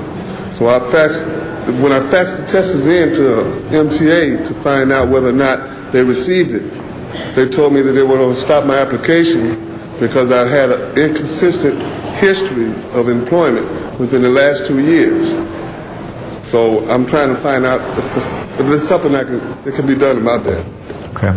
We don't control the MTA, but we do have a bunch of folks here whose jobs it is to get people jobs. So we'll see if we can connect you with them before they leave, okay? Thank you, sir. You just hang out there for a second. Arnold Sachs is our next speaker. And I'm sorry, sir, you just spoke. What part of town do you live in, sir? In downtown? Okay, all right. Okay. But you're closest to downtown. I'm just trying to figure out which WorkSource center to get you connected with. Okay. Good morning. Mr. Sachs. The manipulative nature of the City Council was working full board today. The commentary I had hoped to give on item 26 was regarding the cost associated with the many elections held throughout the city yearly. With the budget crisis the city is constantly facing, an attempt to consolidate elections would be the prudent way to proceed. Unfortunately, this will never happen in L.A. because these numerous elections offer an easy opportunity for council and a mayor to manipulate the ballot box because a vast majority of people feel voiceless in politics. They do not vote. Voting totals of less than 10% are the norm in Los Angeles instead of the exception. Think Prop B now. A minority of the electorate will be deciding for a majority of the future clerks for the city. Solar power may be the future, but this measure reeks of corruption. It's sponsored by special interest groups, has a plan that encompasses a part of the plan that encompasses 33% of it will not be enacted. That's the solar paneling at Ontario Airport. That being said, I'd like to thank the city attorney for checking on posting of a motion at the last meeting. Since the Brown Act requires posting of agendas 72 hours prior to meetings in areas accessible to the public, did the motion also meet those requirements, Mr. City Attorney? When amendments are circulated, do they fall under the section of the city agenda, items heard in committee, or items not open to be heard for public comment? Please clarify that for the public, Mr. City Attorney or Mr. President, because if you're not posting and you're not hearing amendments, then you're violating the Brown Act by listening and having discussion on items that are not included in an agenda. It's very simple, and it's written in plain English. Thank you, Mr. Sachs. Our next speaker is Michael Hunt, and after that will be Michael Hubman. Good morning, City Council. I'm here to endorse some of my favorite members for office. Number one would be the guy who followed with me with this whole 4215, and I'm endorsing Mr. Zumadog for mayor. Let's give Zumadog a big round of applause because he's going to be the next mayor. Come on, Zuma, you got to clap for yourself at least. My next endorsement is Wendy Gruhl. She's going to be far the best controller that LA's ever had. And then my First Amendment expert, Mr. Jack Weiss. I'm going to go with him. I'm going to put myself out on a limb and put LA Times down and go with the First Amendment expert, Jack Weiss. And my next thing is to mitigate the Ordinance 2006, to mitigate that with the City Council, so see if we can come to some kind of agreement with that and restore Venice Beach back to its historical value and brings jobs back to the community. So Zumadog for mayor, Wendy Gruhl for controller, and Jack Weiss for city attorney, the First Amendment expert. Thank you, guys. Dog Gruhl Weiss is what I heard. Okay, with that, our next speaker is Michael Hubman. After that will be Phil Jennerjohn. Good morning. My name is Michael Hubman. I'm a human rights and homeless rights activist and a member of the Coalition for the Abolition of Safer Cities Initiative, or CASI. This week on National Public Radio, I heard a piece by Daniel Shore, and his point was that all through the 2008 election cycle, virtually nobody mentioned poor people. And now with the election over and economic situation gone from bad to worse, imagine the downward pressure from the middle class to the working class to the working poor and right down to where the buck stops on Los Angeles Skid Row with the homeless people. And we need to stop harassing these people. And someone was kind enough to put into the stimulus package some nuggets for the homeless and the hungry. And Los Angeles City Council needs to do everything in their power to get some of this stimulus money. But in the meantime, let's stop harassing these people. Imagine if you had nothing and had no place to go, and the police singled you out and gave you a citation for sitting down in an industrial district. Imagine the police rolling up on you and saying, "Are you on parole or probation?" "Oh yeah," up against the wall, hands behind your back.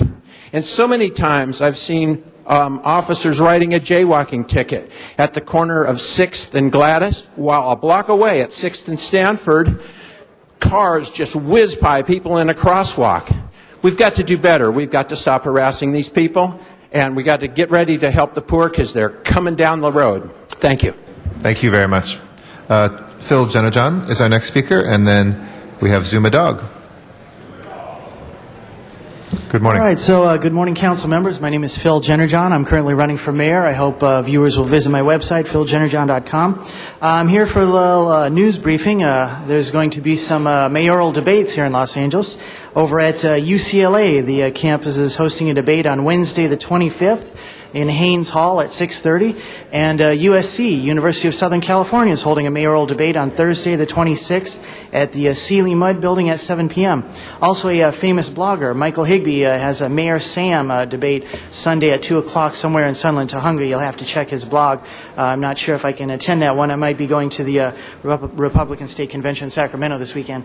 Now, the one thing we in all these debates have in common is that Mayor Villaraigosa will not be attending, and I'm speaking directly to the viewers out there and saying there's a reason he won't be there. I don't need 2 minutes to explain it. I can say it in 5 words. He doesn't care about you. Now, if you doubt me, I invite you to go ask the hundreds of neighborhood councils, the hundreds of homeowner associations, the hundreds of faith-based organizations, the hundreds of charity organizations who have all asked for a little bit of his time or appearance in this campaign. They've heard one word from the mayor's office: no, no, no, no, no, not interested. Well, I hope the voters will remember this on March 3rd. I hope they'll remember this disrespectful attitude and behavior. It will be the voters' chance to say no to Mayor Villaraigosa on March 3rd. It is unconscionable the way this mayor is behaving. It is unbelievable arrogance. This mayor is running for re-election of the second largest city in America. He refuses to appear in public with the other candidates. This is unprecedented. No politician in American history has ever been this arrogant with the voters. He won't even allow us in the same room to have a photo taken. Now, I ask you, City Council members, how is this serving democracy? How is this serving the public? Re-elect him if you wish, but I warn you, you will receive one thing: 4 years of financial pain. Thank you for your time. Thank you. Our next speaker is Zuma Dog. After that is Yvonne Michelle Autry. Yes, Zuma Dog on the ballot March 3rd. The campaign's going very well, thank you. Rather than recap the media, let's use the time on some real things. First of all, Solar B, Measure B, it's the much talked about ballot measure. I'm here to talk about something that's not being talked about, DWP. If I can have your attention, please. This is very important. And I'd like to remind council that I'm the person who came in here off the streets and warned that you'd have a water crisis due to your high density and the fact the Sierra snow caps. Now you're trying to deal with that. This is the city council. From this podium, I said there's a emergency preparedness agenda up here, and nobody's addressing it. 15 minutes, an earthquake broke out. I've warned about the economic crisis. I've warned about the special event fee waivers. Now what I'm telling you, everyone's talking about Measure B. We've got aging infrastructure in this city, the transformers. I was contacted by a DWP whistleblower. One bad heat wave this summer, it's going to look like the scene in Tropic Thunder. It's going to be brownouts all over, as we've never seen before. So instead of taking the DWP staff and really focusing on the true issue of the aging infrastructure that is not prepared to accommodate the high density, the mayor calls it smart growth, I call it dumb growth. We're not prepared for that, and priority number one must be to address this issue. It's a hard thing to say. People want solar, but not Measure B. This is the wrong plan at this time, and especially when we need to address the infrastructure. Now, I'd like to also say that, is there going to be a runoff? I don't know, but the campaign's going very well, and I'd like to let the people know, if everybody watching right now that knows Zuma Dog from this podium over the last 3 years and knows what he represents, if everybody watching right now would show up March 3rd and vote for Zuma Dog, I could be the new mayor of this city, and I will work with council because they are held hostage by a vindictive, retaliatory mayor who holds grudges and will cut funding, and so I will work with the council. It'll be the best, most innovative administration in the city of Los Angeles. Thank you. Thank you, Mr. Dog. Yvonne Michelle Autry is our next speaker. After that is Mr. Anthony.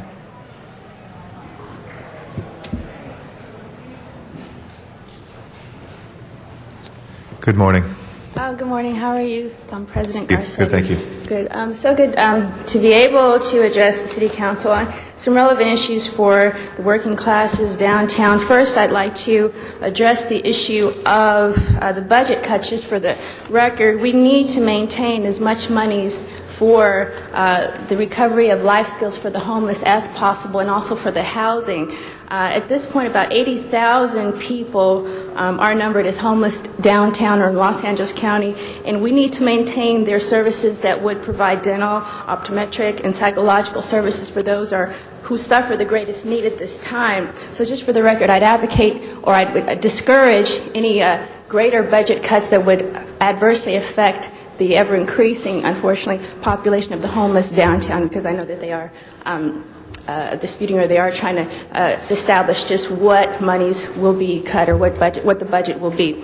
Just for the record, we need as much money as possible so these people will not continue to suffer at any a greater level of destitution. And also, I'd like to address the issue of the mayor's plan. I work with an organization called Los Angeles Community Action Network, and about 2 weeks ago we had an opportunity to meet with the mayor, and his plan as it stands is unacceptable because it does not garner, it does not advocate the increase or the construction of any new units. The 19,000 units that were purported or reported in his report have already been preserved in the ordinance that you all advocated, that you all ratified last year. So we need to have plans that would actually allow the increase in the construction of new units, not in the protection of pre-existing units, which we have already fought and obtained, like I said, under the ordinance last year that would protect the residential housing facilities or the residential hotels that, like you did ratify last year. So that report was rather dubious. So we're going to present a counter plan. So Thank hopefully you. that will be more acceptable. We'll look forward to that. Thank you so much. Mr. Anthony is our next speaker. After Mr. Anthony will be Walter Bechtel. Good morning. Good morning, City Council. I'd like to speak to the viewers on Channel 35 on what a public servant is. A public servant works on behalf of his constituents, the people, the commons. Let me share with you an example of how our public servants are behaving here in Los Angeles City Hall. First, I'm going to share with you what other city council members are doing in other cities so you can see the contrast. In San Diego, the city council members pay themselves $72,000 a year. In San Francisco, the city council members pay themselves $84,000 a year. And in New York, the largest city in the United States, the city council members pay themselves $108,000. The New York City mayor pays himself $1 a year taxpayer money. Let's see what we do here in Los Angeles. The LA mayor pays himself $232,000 taxpayer money. Let's not forget, Los Angeles has a $433 million deficit. The LA City Council members, all 15, each pay themselves $192,000 per year taxpayer money. The LA mayor and city council members are the highest paid public servants in the country, excluding the president. Are these our public servants? Are they working on behalf of you and me, the people? For those with a short memory, in just 3 years, since 2005, 3 years, the LA mayor and city council members have paid themselves a $50,000 increase as public servants. All while the average median income here in Los Angeles is $45,000 a year. The public outcry can be heard on March the 3rd. Your vote does matter. Rewarding failure is no longer an option. Thank you. Thank you. Mr. Smith? Mr. Anthony? I think Mr. Smith wanted to address one factual... I know we're not debating the matter, but point of clarity that the citizens of Los Angeles voted on our pay raise. We don't pay ourselves that. This was made by the voters of Los Angeles, not the city council. We never approve our pay, ever here. It was done by the voters of Los Angeles who tied our salaries 2 decades ago to judges, and we get whatever they get. And as for Los Angeles, we're the only full-time city council in America. New York is half-time, and they get paid really more than we do if you look at it in that term. And they can have jobs outside of it. That $192,000 number is not correct, and a number of colleagues around the table have not taken the raises in recent years because of that too. But we appreciate your comments and your point. Walter Bechtel is our next speaker.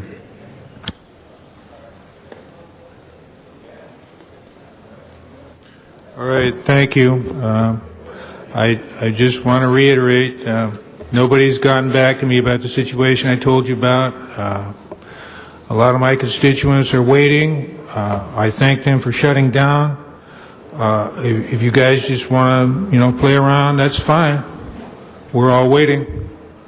The governor said, or actually it was the Howard Jarvis Taxpayers Association said that if you're going to raise the taxes, et cetera, people are going to start moving out of the state of California. I wouldn't doubt that. So it's up to you. If you just want to pretend like nothing's going on, that's fine. But there's some people who can't afford to pretend that nothing's happening. And if you don't want to have the police over there do anything about that, then just if that's investable, if that makes you money, and you think you can just keep throwing money on top of it, it's not going to work. Thank you, Mr. Bechtel. That will close our general public comment.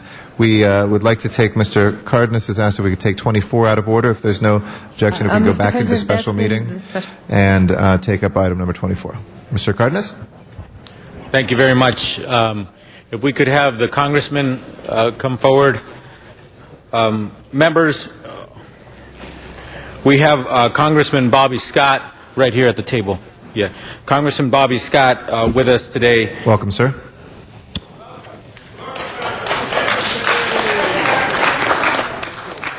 And he's introduced a bill called the Youth Promise Act. And today the City Council has the opportunity to be the first City Council in the entire country to pass a resolution in support of this tremendously genius and simplistic legislation. Congressman, I'd like to start off by asking you a couple of simple questions. Congressman, is there any shortage of bills that have passed at the federal level, at local legislative levels, and local city levels that have enhancements and things of that nature when it comes to when somebody's convicted of a crime and they have enhancements. That's the first part of my question. And the second part of my question is, does this bill repeal any enhancements or enact any enhancements? Do we have the do we have the chart? Okay. So my question has to do with enhancements, Congressman. Yes. I have a chart that we'll be passing out, and we're trying to get it up on the screen that shows the incarceration rate in the United States. We lock up more people in the United States than anywhere on earth by far. And the rate internationally is about 50 to 200 per 100,000. The United States is over 700 per 100,000.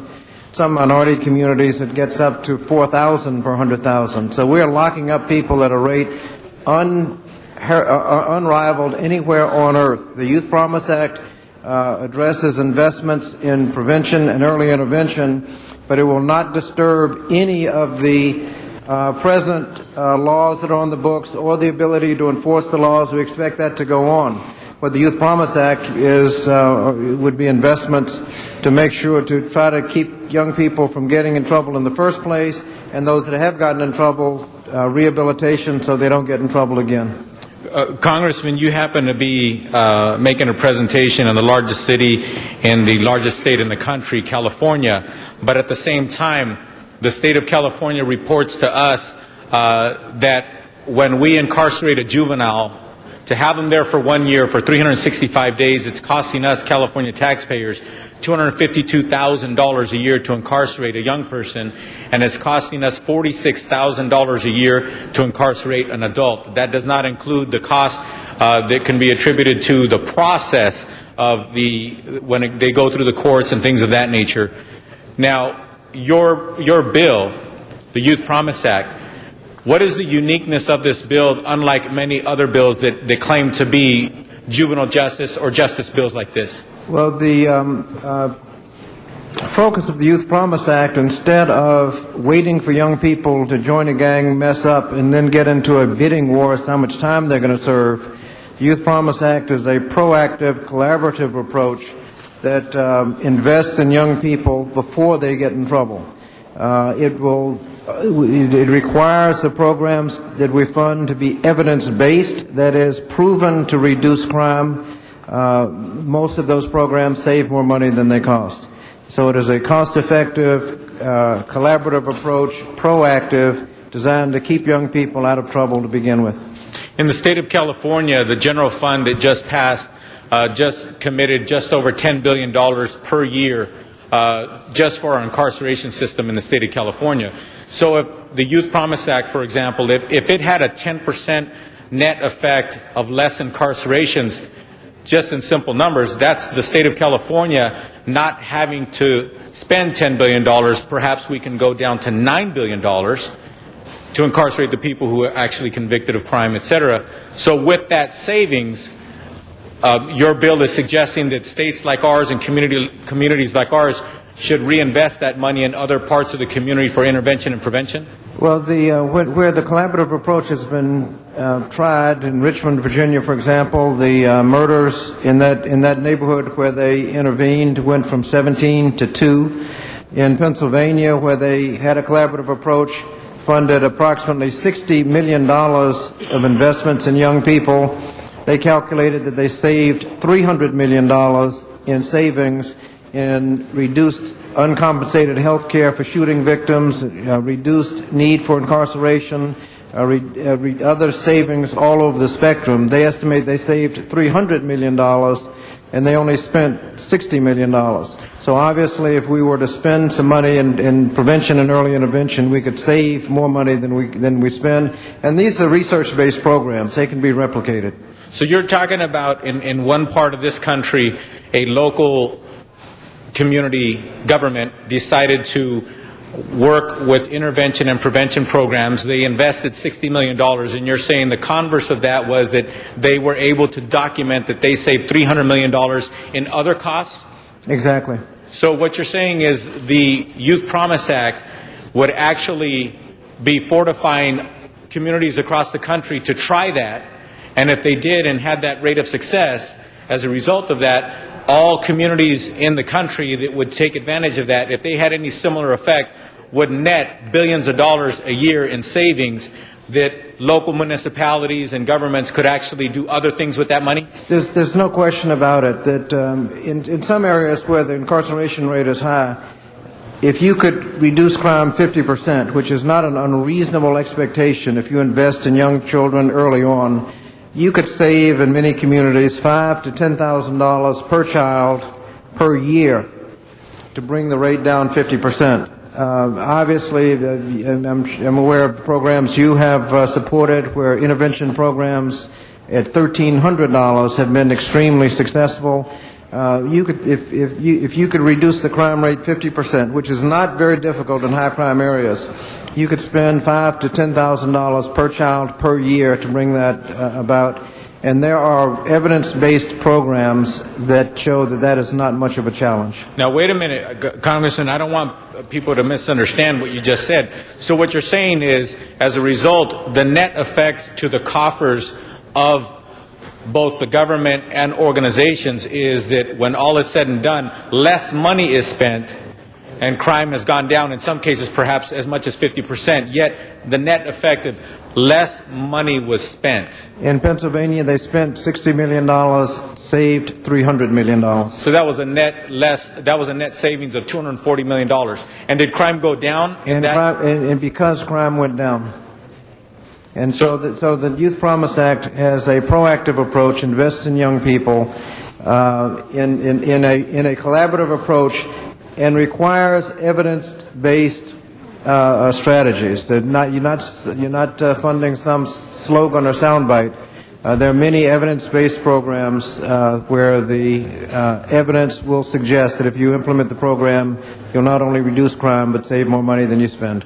So what your legislation is actually pinpointing is the opportunity for evidence-based programs to be funded in communities throughout the country, but it's not just about throwing money at the problem. It's actually having to have strategies and proven methods to be funded, not just throwing money out on the streets. And these programs have been tried and proven to reduce crime. The problem you run into frequently is people don't have the money to be able to invest the money to save the money.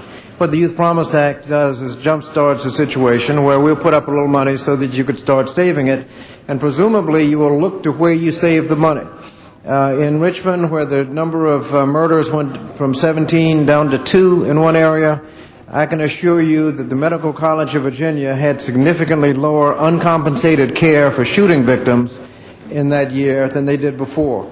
You'll have reduced incarceration, you'll have other savings, and you would look at each of these areas and hope that they will kick back some money in savings to keep the programs going. If you're saving $5 in Pennsylvania for every dollar you spend, you ought to be able to recapture some of those savings to keep the programs going. Now, Congressman, have you had an opportunity to get to know at least some semblance of some of the programs that we're involved with in the city of Los Angeles, and also based on the statistics and your opportunity to see some of the higher crime communities within Los Angeles, would you venture to say that Los Angeles is poised, is pretty well poised to utilize some of these resources should your bill be successful? The bill requires you to get everybody around the table that has anything to do with juvenile crime. That obviously be law enforcement, and also be the education, foster care, mental health, boys and girls clubs, everybody that has anything to do with young people, dealing with young people in trouble. Once they're around the table, they will come up with a plan that is evidence-based programs to reduce crime. You have plenty of these programs in Los Angeles that could benefit. I just left a school, a charter school, where they were dealing with people children from around the community that weren't doing well in public school. There were 90% of them were graduating from high school. High school dropouts correlate very highly with future crime. So reducing high school dropouts will save more money than they spend. Other programs, job programs, social service programs, after-school programs, safe places for young people to be after school are all the programs that have been shown to reduce the incidence of crime. 3 o'clock to 6 o'clock in the afternoon, after school, before the parents come home, is considered a very high crime area, and if children have nothing to do during this time, they're very likely to get in trouble. So anything that can give young people constructive things to do with their time, adult interaction for guidance, empower them with educational opportunities, will all go a long way in reducing crime, probably saving more money than they spend. Okay, with all due respect, Congressman, it sounds like this is one of those lefty, liberal, pie-in-the-sky, bleeding heart kind of legislation, and with that comes people's self-conclusions, and that this would actually take money away from like COPS programs or anything like that. Does it? No, the only people that would criticize it would be those who would want to spend more money and end up with more crime. The Youth Promise Act shows that by evidence-based programs, you can reduce crime and save more money than you spend. The alternative to that, of course, would be that you would increase crime and spend more money doing it. The present system on incarceration is so bad that the Children's Defense Fund calls it the cradle-to-prison pipeline. So many young people are born today on their way to prison. If we could spend less money and construct a cradle-to-college pipeline or a cradle-to-workforce pipeline, it would be cheaper and it would reduce crime. Now, some people would want to dismantle the cradle-to-college pipeline and spend more money creating a cradle-to-prison pipeline. I will let them explain why they would want to support such a thing. I think it is fiscally responsible to spend less money and reduce crime at the same time. I have another question, because apparently there are some other pieces of legislation that have been introduced in both houses in Washington over the years, and it seems like every time somebody wants to do juvenile justice legislation, it appears to me that there's an assumption that if you do juvenile justice legislation, it has to be accompanied by enhancements. Is there any requirement on legislation like this that it be accompanied with enhancements? No, it's a freestanding bill. It provides for the investments in our youth to get them on the right track. It also has a provision to train police officers under what we call YOPS, youth-oriented policing, to deal effectively with young people who get in trouble. It also includes significant research. It does not have any new criminal penalties. The present criminal penalty structure has produced the highest incarceration rate of any place on earth by far. So we feel that adding more criminal penalties, as other bills do, would just be going in the wrong direction. Even if you watered down those new penalties, that would only mean that you would be going slower in the wrong direction. Going slower in the wrong direction is not progress. Okay. Have you heard any chief law enforcement authority say, since you've been in Los Angeles the last couple of days, have you heard any of them say that they cannot arrest their way out of this situation? We talked to Sheriff Baca, and he's a strong supporter of the Youth Promise Act, and has indicated that, as you've said, you can't arrest your way out of the system. With youth crime, it's like a conveyor belt. Whatever you do to those 16 to 24 today, the high crime, high arrest area, whatever you do them today will do nothing about the rate of crime, because 8 years from now you'll have a brand new group, 16 to 24. If you haven't changed the trajectory that they're on, you'll have the same crime problem that you've had all along. Do you believe, Congressman, that this is actually a crime reduction bill? The Youth Promise Act requires you to have evidence-based programs, and they will not be funded unless they're evidence-based. Could I show the chart that I was referring to?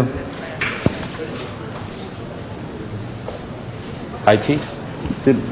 Is the chart plugged in? This is it. There it is. There we go. This chart shows, when I said the highest incarceration rate of any place on earth, this shows the incarceration rate throughout the world. Every country you could name has an incarceration rate, locks up about 50 to 200 people per 100,000. Russia, at 600 and some per 100,000, is the only one that's close to the blue, which is the United States, #1 in the world. The first purple bar is the average African American incarceration rate at about 2,200, and the longer purple is the African American incarceration rate in the top 10 states of African American incarceration. It shows that you're just off the chart in incarceration with nothing to show for it. We don't need new penalties. What we need to do would be to address problems before they occur. Okay. You say we don't need new penalties, but what I want to make sure that my colleagues understand is this bill does not reduce penalties. It does not repeal any penalty. It does not reduce anything that law enforcement presently does, and so we would expect that chart to stay the same until the prevention programs start kicking in, where fewer people are committing crimes. And with this present penalty structure, fewer people are committing crimes. Hopefully the incarceration rate will go down. The evidence is that that's exactly what will happen if you have a continuum of services for young people starting very early in life, giving them the opportunities all the way through life, giving the services and support. You can save more money than you spend. Congressman, my last question to you is, you've done a lot of work on this. You've been a legislator both at the state level and the federal level for a total of 31 years. You've been very involved in this issue and many other issues.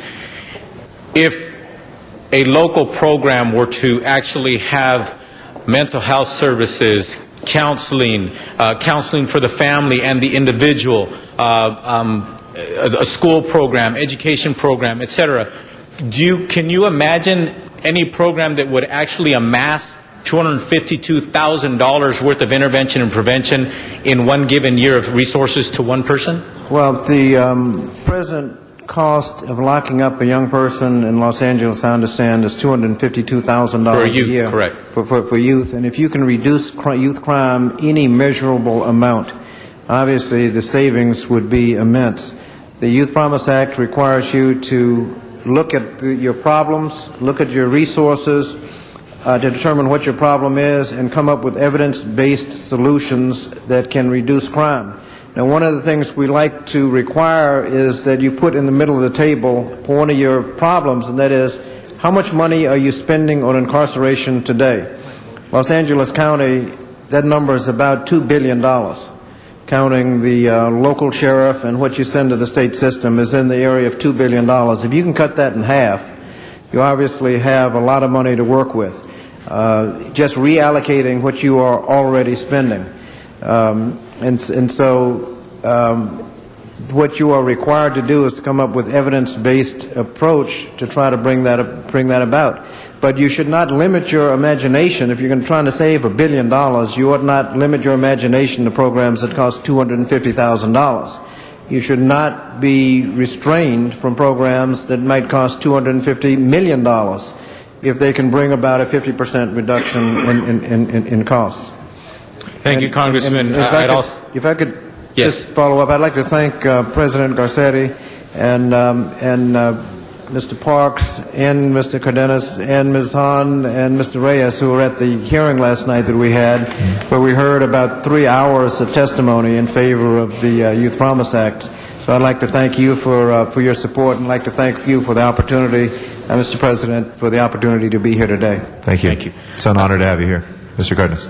Thank you, and also I'd like to give appropriate thanks to Councilmember Parks, who beat me to the punch to introduce this resolution, and he gave me the honor of being able to second it. And also I thank you, Councilmember Parks, for allowing me to open on this item. And then also a special thanks to Councilmember Hahn, who's been working extremely hard on these issues and understands your bill and supports it as well. And with her vote yesterday in committee, I want to thank you. And also Councilmember Reyes. We had a late hearing yesterday. It started at after 5 o'clock and it went till 8 o'clock, and these two council members were there in present, not just in spirit, but actually present, and voted for this to get it to the floor today. So I want to thank all of you for all that support and everybody else who's been doing this wonderful work. And at the same time, I want to remind everybody that this is a make sense bill. California spends $252,000 a year to incarcerate a youth, $46,000 to incarcerate an adult. If we can reduce that figure and then put more prevention intervention money out on the street, it just makes sense. It's nothing to be proud of to say that we have 175,000 people in jail right now as we speak in California. That's too much money in the wrong place. There's a better way to do this, and this bill does it. Thank you, Congressman, for your leadership and your genius in introducing this bill. Thank you. Thank you. Our next speaker is Ms. Hahn, and then Mr. Parks and Mr. Rosendahl. Ms. Hahn. Well, thank you. I just want to rise and say hallelujah that Congressman Scott has introduced this, brought awareness really across this country, but certainly here in Los Angeles, it is music to our ears. And what you said last night and what we heard during the testimony is what we have been living with here in Los Angeles. And as I said last night, you know, in Los Angeles, we've been fighting this war on gangs for a little over 20 years. We've arrested over 400,000 people. And yet today, we have 6 times the number of gangs and twice the number of gang members. So clearly, our work is not working. And we're good at arresting. I mean, we're good with LAPD. We do that well, and they do that well, and they should do that well. And we want to keep cracking down on these hardcore criminal gang members. But we know now, you know, everyone is saying it's really more about combining that with good prevention, intervention, job training, after-school opportunities for our young people. And one of the statistics that I used when we had Measure A on the ballot last November was what you've been saying. I mean, it's about $2 billion a year we're spending just here in this region on crime. So it's not whether or not how we pay for it, it's we are paying for it. Why don't we be a little bit smarter? And if we could reduce that number just by investing money in the front end of kids' lives, that makes sense. But when we had a parcel tax on the ballot in Los Angeles, again, many people said, can we afford that? That's, you know, $40 a year per homeowner. And I said, you're already paying for crime. It's $1.6 million every time we process a gang murder. So I wanted to get that message across to people. It's not like we're starting from zero and we're adding these costs. We're paying for it, but let's be a lot smarter. I'm a little interested in the idea of these councils that come together, and I heard you speak a little bit about that. Didn't know if you could elaborate that a little bit more on how we start to bring those together. We feel in Los Angeles we've got good stakeholders that have already come to the table to help craft this Measure A that we had. Also, the stakeholders have come together as we've created the city's strategy on anti-gang measures. So how do we incorporate what you're proposing in this legislation with kind of what we already feel like, you know, we've done a lot of work in that area, and I'll let you answer that. But I just really want to thank you very much for doing this. We want to help you figure out how this time to get this legislation passed. It's the right time to do it, and it will provide the needed resources to finally get this whole country on the same page where we are promising to youth, finally, a life of hopes and dreams instead of a life that ends in death and destruction. Well, thank you. And when you mention $2 billion, that's just the cost of incarceration. It doesn't include the cost of law enforcement, defense, prosecutors, and all the uncompensated mayhem that the crime produces. So it's more than and also we know that if you have successful crime prevention programs, you'll not only prevent crime, you'll also reduce teen pregnancy, school dropouts, drug abuse, and a lot of other problems that occur. What we require on the councils isn't unique. This isn't something that I came up with all by myself. They have researched this all over the country and have found that when you have a collaborative approach, a holistic approach on children, not just the school system dealing with the school system and the mental health dealing with the mental health, but if everybody works together in a holistic manner, you can have great results dealing with young people. So the councils that you already have would probably qualify. This is not, like I said, it's not anything new, but you have to get everybody around the table that has anything to do with young people. First, determine what your problems are, including how much you're spending for incarceration. You can also figure out what you're spending on welfare that is a result of teen pregnancies. Put that number in the table and then come up with evidence-based solutions. There was all kinds of research showing what programs work and which programs don't work. There are a lot of good-sounding programs that have been studied, unfortunately produce no results. Others produce phenomenal results. And we want to go by the research to make sure that we're funding those that actually make sense. Thank you, and I know I'm over time, but I will just say I'm proud of us, Los Angeles, because we are ahead of the curve on this. We now have a system in place to actually evaluate our programs that claim to be doing this work. We have a set of criteria. We are going to evaluate them every year, and we will know whether or not these programs actually work. And they're not going to be eligible to be funded if they don't do what they say they're going to do. So, again, thank you. Thank you. Thank you. Mr. Parks. Thank you, Mr. President. Congressman, thank you for being here, and thank you for moving forward on really a piece of legislation that's needed. So many times we've seen in the past legislation is talking about at-risk or how we're going to deal with youth, but in the fine print, it was just an incarceration bill that had more elements of the same.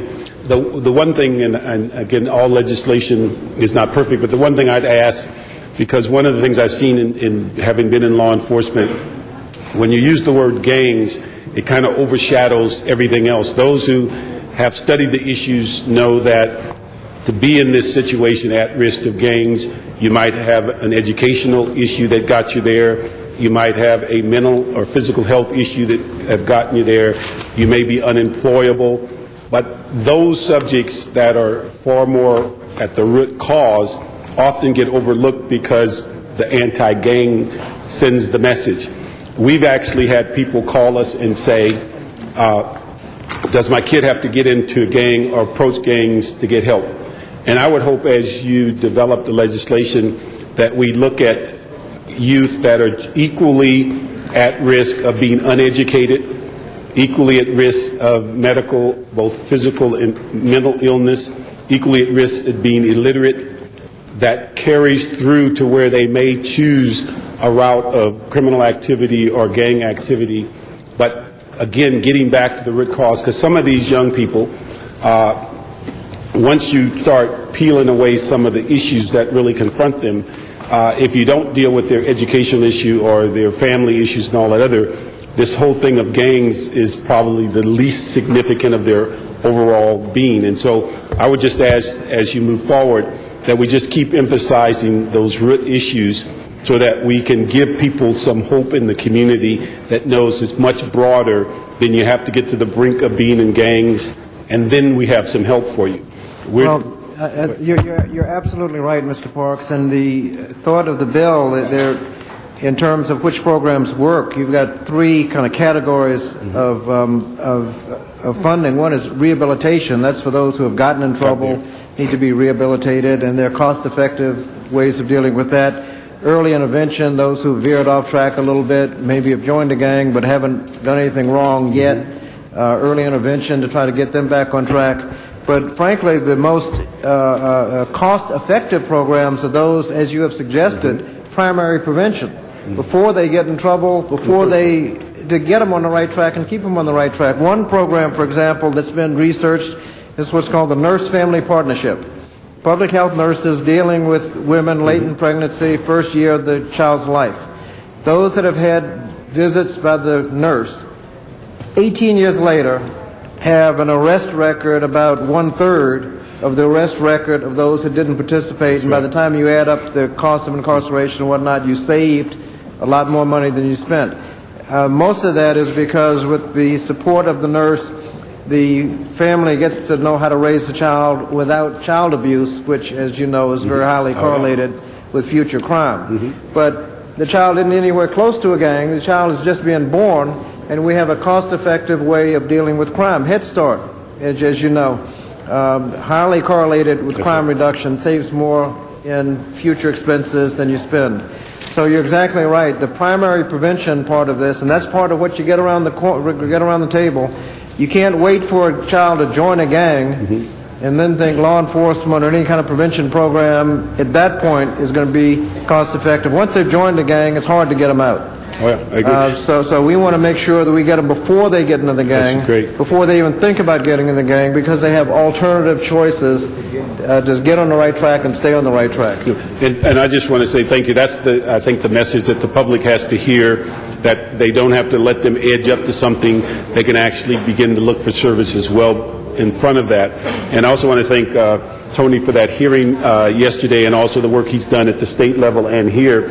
And Jan, we missed it by just a little bit on your initiative, but hopefully we can bring that back, because those are the kinds of things those are the kind of things that are long-term benefits to the community as we look at youth development and not just incarceration or rehabilitation. Well, thanks again for your efforts. Mr. Parks, I think the public is a little ahead of the politicians on this one. It lost, but it got almost two-thirds, which isn't a bad margin for elected officials. Two-thirds isn't a bad margin to come up with. That's it. Thank you. Thank you. Thank you very much, Mr. Parks, Mr. Rosendahl, and then Mr. Labange, and then Mr. Cardenas. Mr. Rosendahl. Thank you very much, Mr. President. Could I ask Tom Hayden to come on up for a quick second? Congressman, first of all, thank you so much for showing leadership in Washington. Thank you. We need that kind of leadership. Question for you real quickly is, you have said in your initial discussion there of this legislation that there are 2.2 million people in prison. I've heard about 2.3 million, and it's costing us $55 billion to $65 billion a year to keep them there.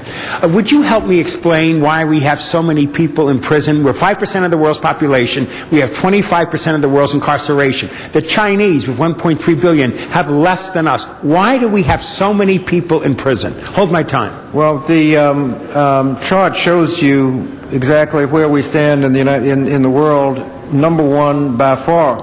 And part of it is just legislative foolishness. We get every year, it's a bidding war as to who's going to outbid the others, how much more time the person will get. We've gotten to the point now where we're number one in the world. You're not going to get much crime reduction from additional expenditures on the criminal justice system. On the balance, we're way out in front of that. If we expect to seriously reduce crime, we've got to change the trajectory of young people coming into the 16 to 24-year-old age group. And if we don't change that trajectory, we're going to have the same crime that we've always had. We need to make sure that we invest in prevention, early intervention, and rehabilitation. We can reduce crime. Just adding 5 more years to a sentence doesn't do any good other than help some politicians get elected because they came up with a slogan or soundbite. Let me ask you that question, this tough on crime business, which has been going on for 20 years. This war on drugs, what impact does this war on drugs have on that incarceration and have on gangs? Well, the war on drugs, with particularly the huge draconian mandatory minimums, have reduced, and a lot of people going to jail for long periods of time.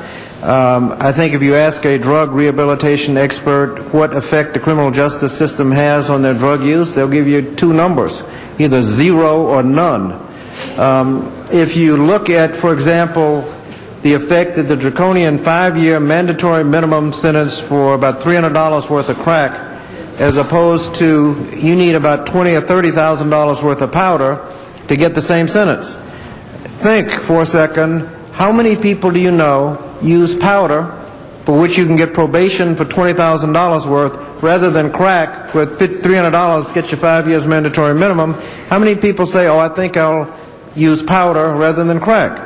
5 years mandatory minimum has 0 effect on that choice, but it creates the chart. It creates the chart, it creates the billions, and it destroys people's lives. Am I right? You're right. Okay, so when are we going to see legislation in Washington revisiting what Reagan did in the 80s and Clinton kept doing and Bush kept doing, throwing people away into the criminal justice system for drugs? Well, you have the Youth Promise Act will hopefully get them out of drugs to begin with. Please hold my time. There's legislation pending to give judges discretion in sentencing, notwithstanding a draconian mandatory minimum, if the sentence doesn't make any sense.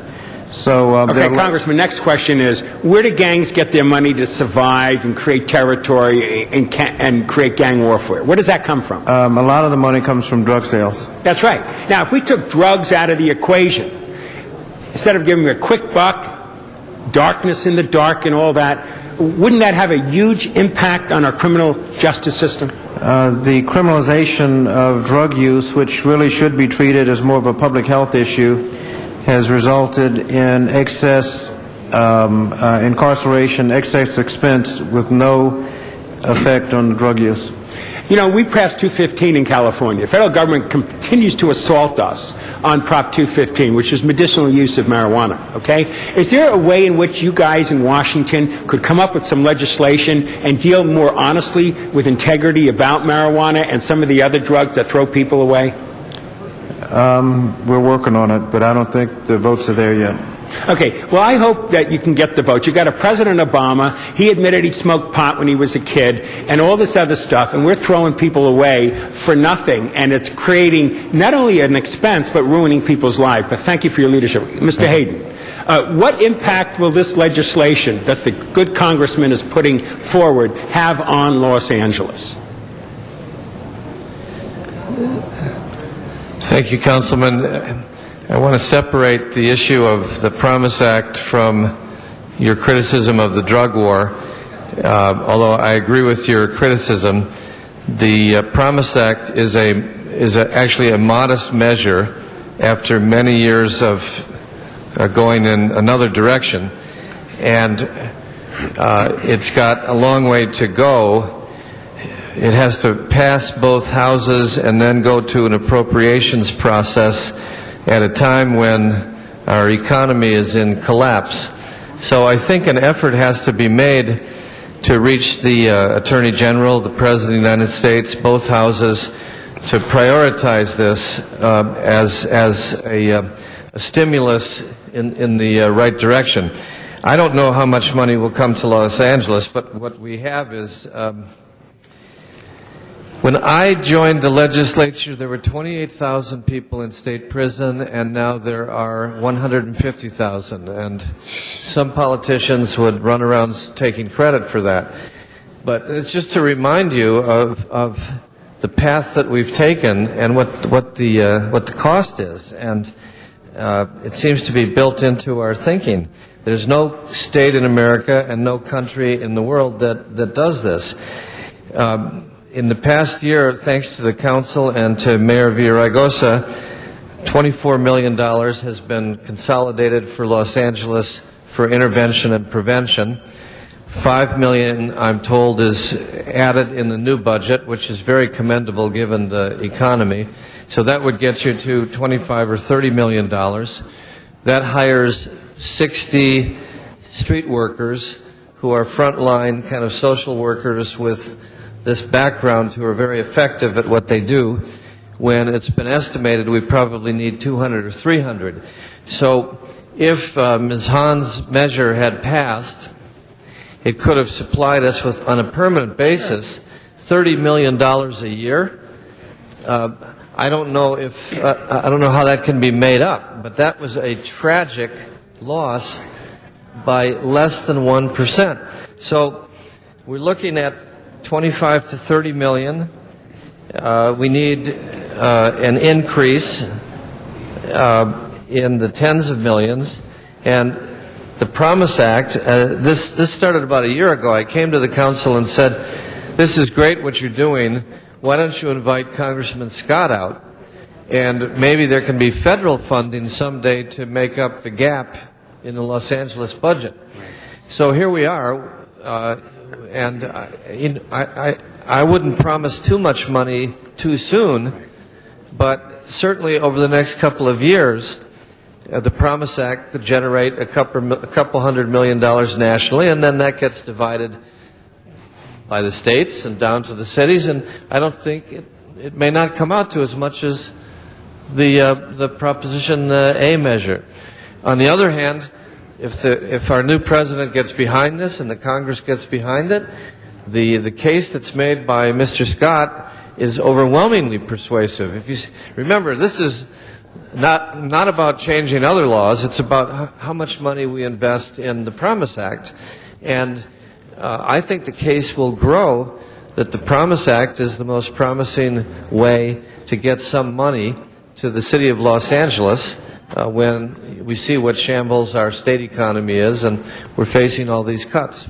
Well, first I want to thank you, Tom Hayden, for what you do for us.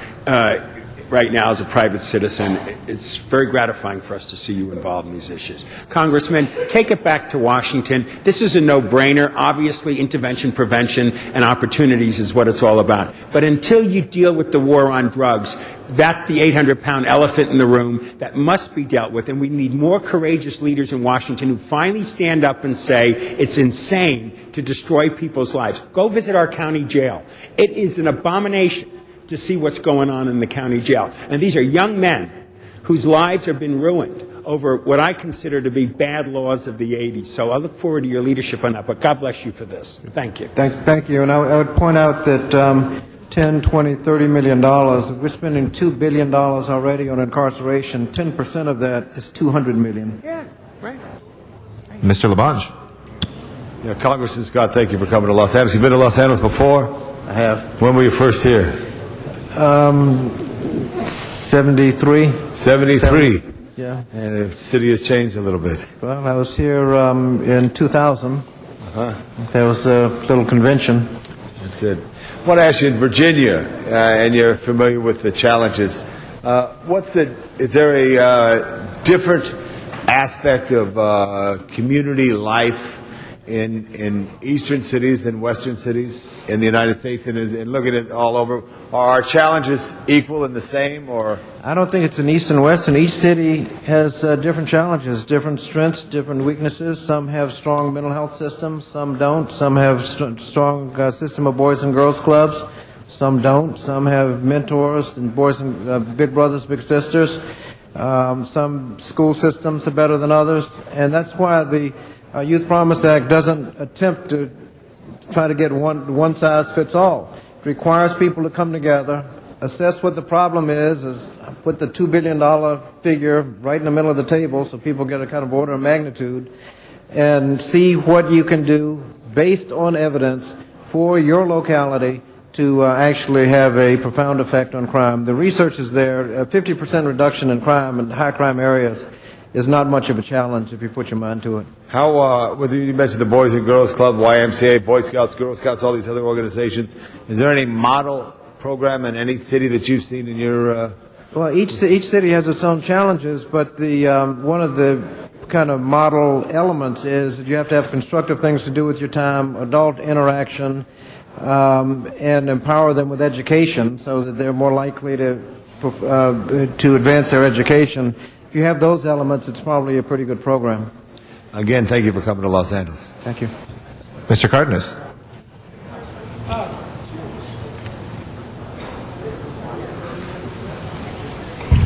Thank you, Mr. President. I'd like to ask that Johnny Godinez from SEA come forward and Noreen McClendon. Can you please come forward? I know you testified to the committee on this matter, but can you take a minute each to express whether or not you welcome this legislation and why, if you do or don't support it, why does it make a difference to you and your community? Well, first of all, thank you, council members, for being here in this time, this moment. I thank Congress member Bobby Scott and his staff, Mr. Vassar, for coming and spending the time in Los Angeles, especially in our community, visiting our clients in our area and all over throughout the city. We really appreciate that very much. I believe this Youth Act bill, Promise Act bill, is going to be very promising for our youth. Right now, our youth are losing hope. Just like Mr. Congressman Scott said right now, every community and every little city area are different. Many of them do not have gang intervention workers. We get calls from Maywood and other areas, and I tell them, come down to us and we will support you. Sometimes we make emergencies and call other intervention workers, and whatever the cases are, we will still have to assist them. But there's not enough of us to go out in the field to handle so many cases and mentoring them and diffusing the tension that is going on with the violence in our communities. But I would say that if this bill were to pass, I would make a promise myself that all of us will be working very, very hard to make it more safer in the streets in the community for our young people to go to school and from school to go home. Because how could our youth think well when they are scared to go to school, a lot of them, because of territorial issues, gang issues. And you brought up a great point, drug issues. A lot of our young people are getting incarcerated because they're on that meth and different types of drugs, and they are not fully developed thinking right. And then they get 15 years or more, and they don't realize it till when they're already incarcerated in juvenile hall or adult court, and they're looking at many, many years of their life without getting that second opportunity to have services provided for them. Okay. Thank you very much, and I greatly please support this bill. Thank you, Council Member. Again, good morning. Thank you. My name is Noreen McClendon, and I'm the Executive Director of Concerned Citizens of South Central Los Angeles, as well as the Vice President of the Watts Gang Task Force. And I'm here in support of the Youth Promise Act for a couple of reasons. The first reason being is that, as Councilmember Hahn mentioned, for 20-some years, we have tried the incarceration, tough on crime policy, and it hasn't worked. It has not produced the reduction in crime that we're looking for. Secondly, this morning I saw a commercial for someone running for city attorney, and it talked about being tough on gang members, etc. Gang members didn't start out as gang members. Gang members started out as people's kids that didn't have viable alternatives, viable things for them to get involved in the community, and this act would produce that. Gang members are people too prior to that, and as a result of our failure as adults, legislators, and concerned folks in the community, we haven't provided alternatives to gangs. So the gangs provided family, they provided something to do. While it was the wrong thing to do, those were the things that gangs provided that we have failed to provide. Also, for those people who are tough on crime advocates, I understand that because I believe in law and order as well. I went to a summit on ending gun violence that was attended by the ATF, various law enforcement, the sheriff, the chief of police, and they're all saying the same thing. We cannot arrest our way out of the problem. And one of the things that I suggested as a solution is that we need a paradigm shift in our conversation, particularly around educating the community and everybody's constituency that we have been spending the money that we say we don't have. We've just been spending it in the wrong area. And so I believe that Congressman Scott's legislation is a step in the right direction, and that you will see a reduction in crime. And then the other reason is that the proposal for councils reminds me very closely to the Watts Gang Task Force structure that we currently have, that is not funded by anybody, but it is attended by community members, it's attended by law enforcement, it's attended by politicians, in fact, we have great input from the gang members themselves, and the proof is in the pudding. We have reduced violent crime in that area by 50% in 3 years, and that's with no funding. Okay, and it's not fair that those people that do that work have to do it with no funding, while we have all the funding for suppression and other things that simply just haven't worked. And if we save these funds that the congressman is talking about, people can put it into education, the environment, and the other things that we know that we all love so dearly and hold dear to our hearts. So for that reason, I support the council coming out publicly and saying that the city of Los Angeles is behind the Youth Promise Act. Thank you. Congressman, any last remarks before we go to a vote? No, I want to express my appreciation to you, President Garcetti and Mr. Parks, Ms. Hahn, Mr. Reyes, for your hard work in supporting. Point out that it is aimed at localities. Some areas have after-school programs, some don't. Some areas don't have alternative schools, and Johnny has an excellent school with excellent results for those that aren't learning in the traditional setting.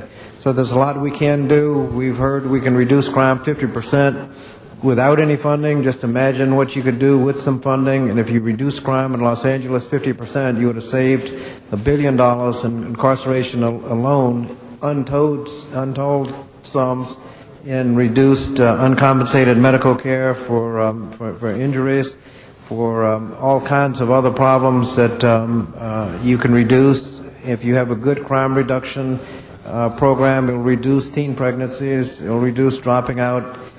So the Youth Promise Act attempts to have primary prevention, early intervention, and rehabilitation as its goal, evidence-based, so we know the programs will work. Thank you. Actually, we have one last council member who pressed his button, Mr. Zine. Thank you, Mr. President. Congressman, good morning. Good morning. How come you don't visit Los Angeles more often? Well, I'll be back. Well, we got good weather. We need some of the money that you have back there. Keep this place moving forward. Nice, beautiful, sunny skies. Thank you. I spent 40 years with the police department, 33 active, and I'm still a reserve with the LAPD, 40 years total. Along with Councilman Parks and Mr. Smith, we all have law enforcement backgrounds. And I support your measure 1,000%. There's no way we're going to rust our way out of it. The other side of the coin is we still need to make sure we have funding for our police officers, for our public safety personnel, because there are those criminals in our society, no matter how hard we try. I'll give Charles Manson an example. You're never going to find rehabilitation or any kind of positive program. But as far as the endeavor to do something positive, and I know we've revamped our after-school programs, we've revamped everything. And Jeff Carr, who was here, I don't know where he went. There he is. He's hiding over there behind the pillar. Jeff Carr, the man who drives a Honda car. I used to be a poet. He is now in charge citywide. You like give up my day job? Janice, you want to join me in poetry? That technically wasn't poetry, Mr. Zine. Go ahead. All right. He's in charge citywide to make sure that we can reduce gang activity. And when we hear about a young child getting shot, we hear about police officers getting attacked, I want to recognize that we want to save the world. I mean, that's why we come to this office. That's why people join law enforcement. That's why you get into rehabilitation programs. But there are those folks that whatever we try, bat our head against the wall, they won't comply. So I wholeheartedly support it. It's a great endeavor, but I don't want to see money come out of law enforcement programs that we desperately need. And if you want to think about drug cartel, just think of what's happening in Arizona right now. The drug cartel from Mexico is now in Arizona and recently killed a police officer and his whole family. I mean, the drug cartel in Mexico is out of control. We don't want to see that type of situation occur where now your police officers are intimidated, their families are intimidated, and they're slaughtering people. So while the drugs are a major issue, hopefully we can change people's lives. But the endeavor is wonderful. I hope we can find additional funding for that. But I would just caution not to strip law enforcement, because there is a role for law enforcement in the aspect of apprehension. But if we can do intervention, we can do prevention. Down the road, maybe we can reduce the prison population, but obviously it won't happen overnight. But I commend you on the bold stand, and I support my colleagues.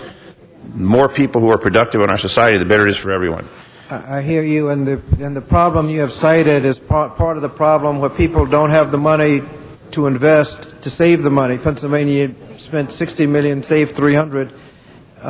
The idea of taking $60 million from law enforcement is problematic, so you never get started. What the Youth Promise Act will do is to start the process to inject the initial funding out there so that you can make these investments and start saving the money. And hopefully in your holistic approach, people around the table will notice who's starting to save some money, so maybe they can kick back some of that to keep the programs going. In terms of law enforcement, we did have significant funding for law enforcement in the recent Stimulus Act, so we're not ignoring law enforcement.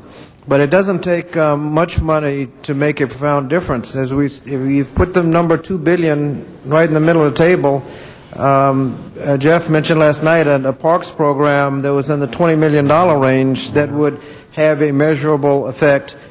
Well, $20 million is 1% of $2 billion. So if you can measure the effect, you've more than paid for the program. Exactly. And so it doesn't take much of an investment, but for the reasons you have cited, we're not going after anybody else's money. This is additional money. And in Washington, you folks make the money anyway, so we know that. We thank you. Thanks for being here with this wonderful program. Thank you. And Mr. Cardenas for some closing comments. Thank you. I think it's important for me to point out, I wasn't going to push my button, but in the current stimulus package, $3.5 billion, Dennis Zine, is actually in the stimulus package, not for juvenile justice programs per se, but for COPS funding and things of that nature. So your request for Washington to respond to COPS funding and that needed funding as well is actually being addressed, but this bill is actually part of what we call locally. We've heard the police chief and many people talking about the three-legged stool or what have you. You have suppression, intervention, prevention, and reentry, which is actually four legs. But bottom line is, we do, in fact, do a pretty darn good job of trying to find ways to fund law enforcement, and we will continue to do that. This bill addresses the badly needed funding for intervention prevention, so we'll have more money for everything else. Again, Congressman, thank you very much. This bill is not rhetoric. It is actual action. I want to thank you for that. And also, we have a president who ran on hope and change. I'm not going to say that your bill can take credit for hope, but definitely this is change. This is change. Congratulations. Thank you. Thank you. And with that, we hold your applause till we vote on it. Let's see how that goes. Please open the roll. We had a public hearing. We'll read the other names. We had Carol Chodoff was here. Jose Vito was here. Jessica De Lima Moran was here. Johnny Godinez, Noreen McClendon, Tom Hayden, Isis, and Zuma Dog. So we'll read that to the record. We had a public hearing last night for 3 hours, so that met them. So we will go ahead and open the roll, close the roll, and tabulate the vote. 12 ayes. That is approved. Now you can applaud. There you go. Thank you very much, Congressman. It's great to have you here. We appreciate you making the time. It's always an honor to have you here. Next item, please. Mr. President, that would conclude the special meeting. Okay, if we go back to the regular meeting and take the next item called special. First item called special is item number 6, and that was called special for cards. Mr. Sachs on number 6.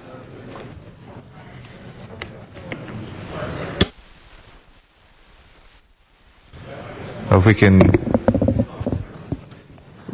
reopen the special meeting, please, and send that forthwith without objection. Go back to the regular meeting, item 6. Thank you. Yes, good afternoon, Arnold Sachs. Item number 6, just very quickly, it's a two questions. This item appeared before the City Council as an agenda item, and there was a $500 proposal for the bid for the pipeline to be authorized. Question number 1, why aren't the fees for these pipelines being looked into again? Why is the fee so low? There's numerous times you have these pipelines come before you, and it's always a $500 fee. And number 2 is why, when the bids were announced, why is a $500 fee even promoted as being the amount that the city will accept? Aren't these supposed to be closed bids that people are supposed to enter into? And just very quickly, since you opened and closed the item on a special meeting agenda, why was number 24 moved without being held for the public? Why was item number 26 moved without being held? There was a card on it. Yes, we asked for you, sir, and you were not here. Would you like to give testimony on that? We'd be happy to reopen it for you, but you were not in the room. We asked about 3 times, so that's what happened. I was waiting for the public announcement. I would like to give testimony on it. Okay. We'll go ahead on this one. Please open the roll, close the roll, and tabulate the vote. 12 ayes. That is approved. Next item, please. Next item is item 11, and that was called special for cards. And just for council's information, the Housing Department has advised that 11B can be received and filed. Okay. If That there's no would leave A objection, and we'll C. move that. Sorry, was it 11, Miss? This is item number 11. I just want to make sure the cards were heard, and then we can. Yes, we have Zuma Dog and Arnold Sachs. Mr. Dog? Yes, it's item 11. Okay, go ahead and take Okay. it. Mr. Dog? It's item 20. I'm so sorry. Yes. Would the city controller like to go first, or should the next mayor go first? Which one? How about you go, Mr. Dog? Okay, yes. First of all, we're talking about rent escrow. I noticed on the agenda they changed it to rent reduction. It almost slipped through Zuma Dog's radar. Now, we're talking about the rent escrow program, and here's my concern as candidate for mayor of Los Angeles. We have the city, they like to say we want to help the low-income renters, we got rent control, and we want to help these compassionate people. Then they say we like to be business-friendly, we got mom-and-pop, owners that help house these low-income people. The city comes in and hurts renters and landlords with their retaliatory, vindictive rent escrow program. They go up to the owner. Gee, you need to make some aesthetic improvements. Let's say a gang member, a criminal, puts graffiti on your wall. Well, gee, you have to pay to take care of it. And if you can't, well, then they deem you a bad landlord.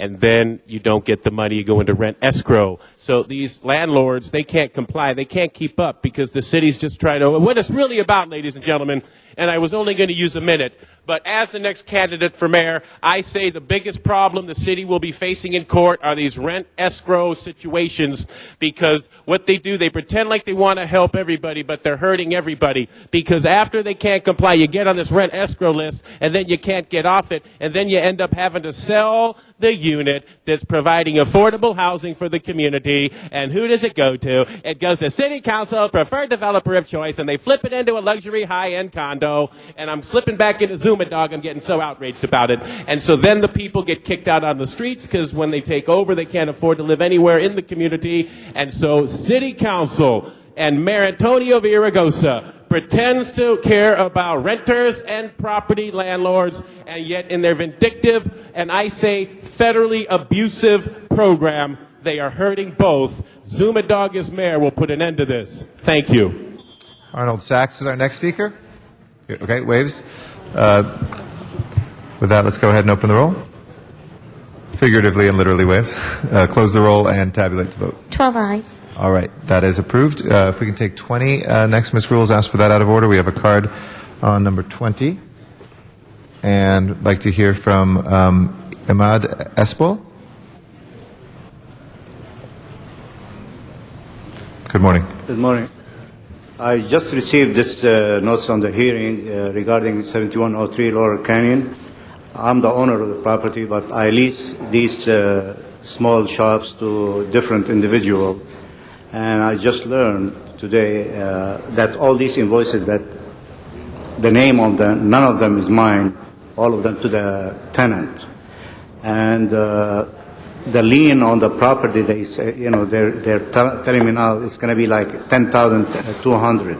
And I just learned about this thing lately through this certified mail.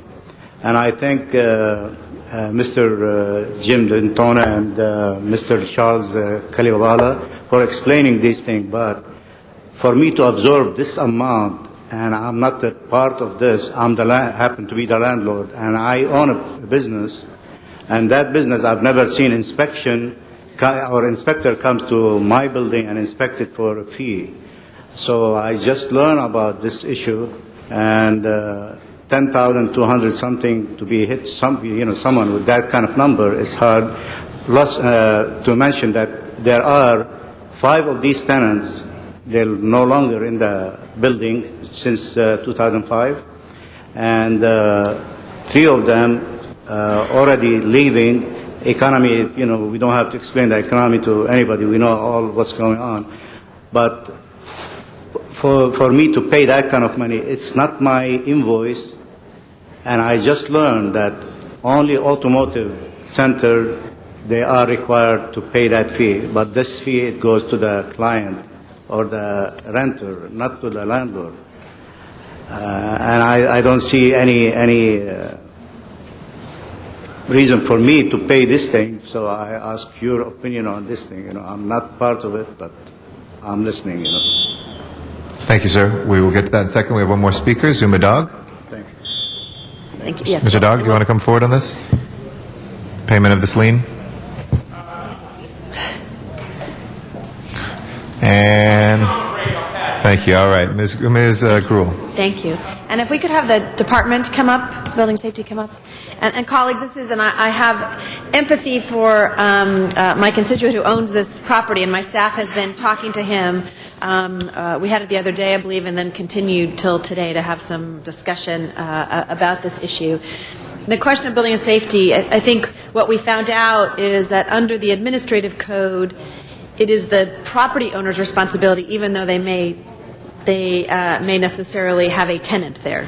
Yes, that's right. Both the property owner and the tenant are individually and severally liable for the invoices, and the tenant is liable first. We send the invoices to the tenant first.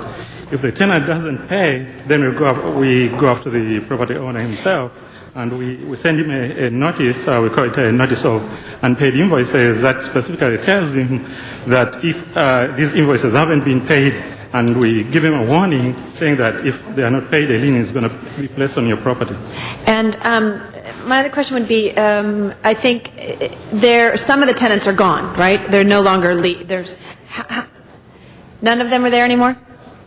Okay, all of them have left. They no longer lease their real property. Okay, because the question I have for building and safety is, in the future, I'm not sure we can manage this. And what I'd like to do, Mr. President, is to continue this for 2 weeks. See if he can get some of these people to help, pay and go after them, and maybe even file lawsuits and show that he's working towards getting that funding. But I think there may be other owners, like this gentleman, who don't know that they're ultimately liable. Is there a point in time when they don't pay the individuals, companies you've gone after, that you notify the owner of the property?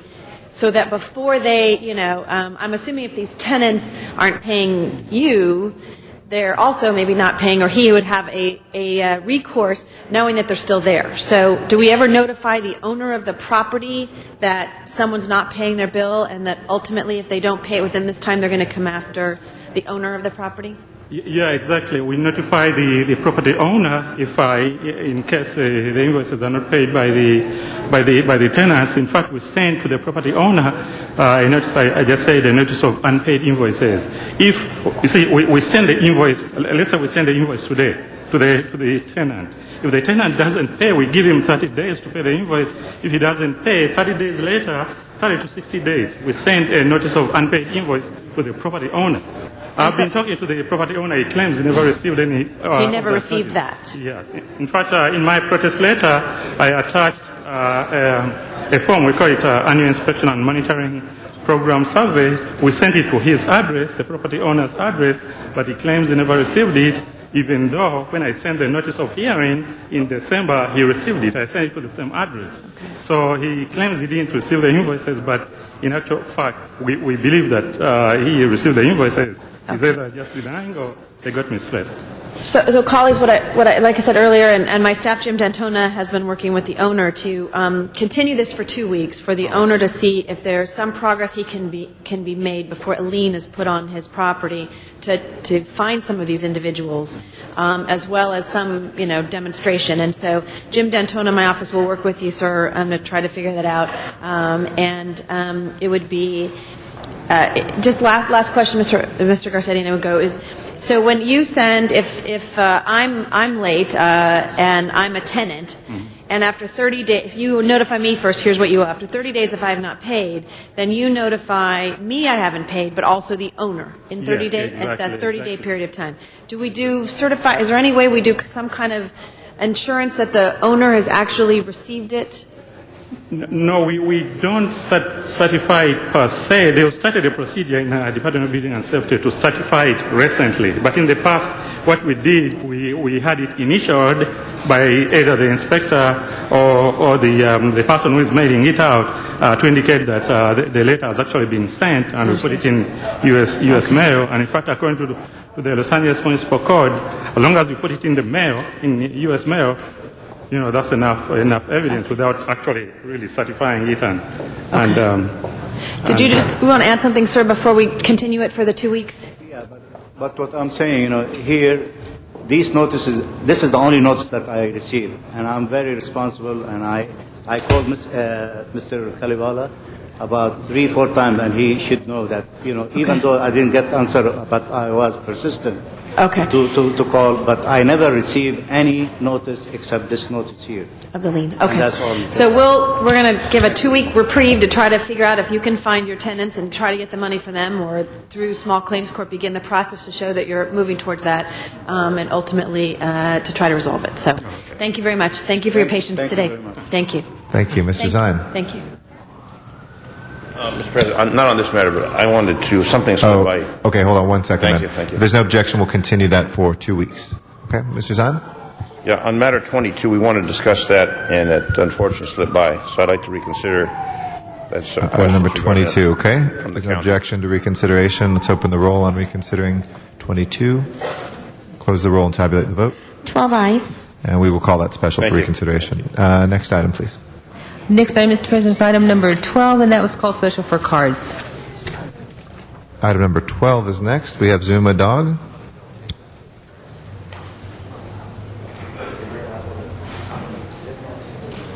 Yes, Zumadog, candidate for mayor, creating real change. Si pero puede. You've seen me here for the past couple of years talking about the special event fee waivers and how it's money coming out of the general fund when you're talking about cutting services and you're raising fees and parking meter rates and the trash collection fee and new bonds and taxes and everything's going up. Meanwhile, you're giving out $500,000 to the Academy Awards out of the general fund. So I'm proud to say, I'd like the people of Los Angeles to know, over the past about 2 weeks, there's been a serious reduction in the special event fee waiver. Now, instead of $500,000 for the Academy Awards, it's a Jonas Brother movie premiere. Event sponsor will be paying back the city. I'm glad to say the city of Los Angeles will not be spending a penny on the Jonas Brothers 3D movie premiere, thanks to Zumadog's comments in part. I was on TV 11, LA Times, talking about this. 2 weeks later, they pulled the plug. Next speaker is Arnold Sachs, and then ISIS will follow.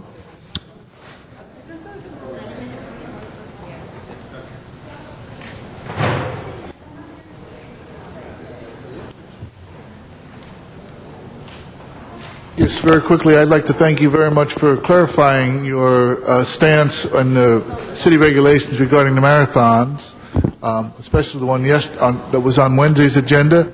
And if you're concerned about the LA Marathon, it's not going to be in Hollywood, it's not going to be in the East Side, it's going to be in South Central, back to 2005 or 2006 route. And the MTA and the public are footing the bill for any transportation costs that are going to be incurred on that Mr. holiday. President, This person is not speaking on this item. Thank you, Mr. City Attorney. Okay. Go ahead, Ms. Isis, if you'd like to come forward now.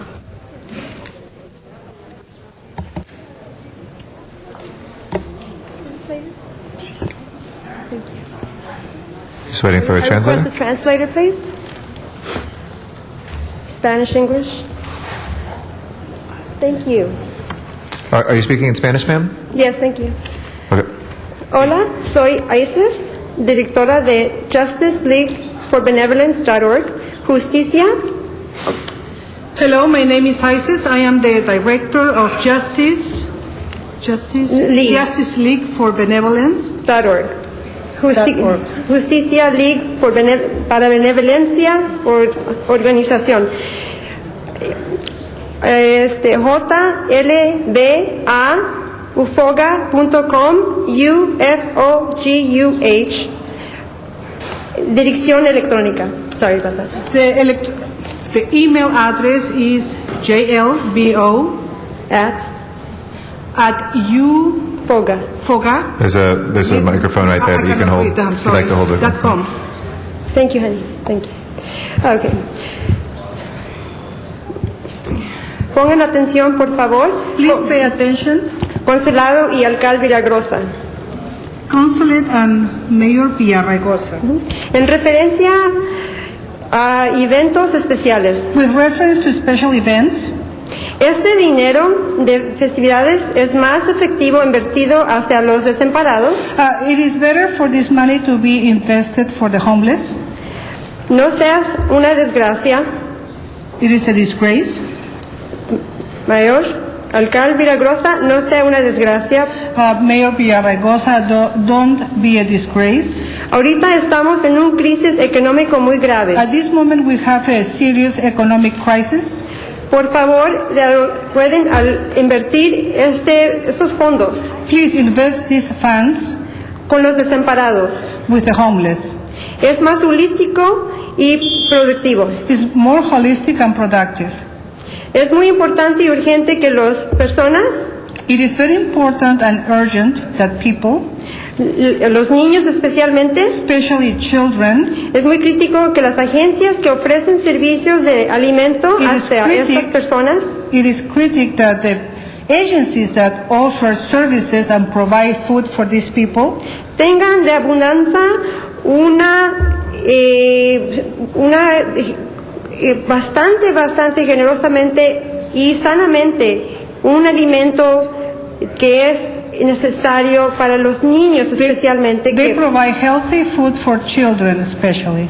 Sí, es importante que más que nada puedan ellos Ms. Isis, if I can ask you to please conclude.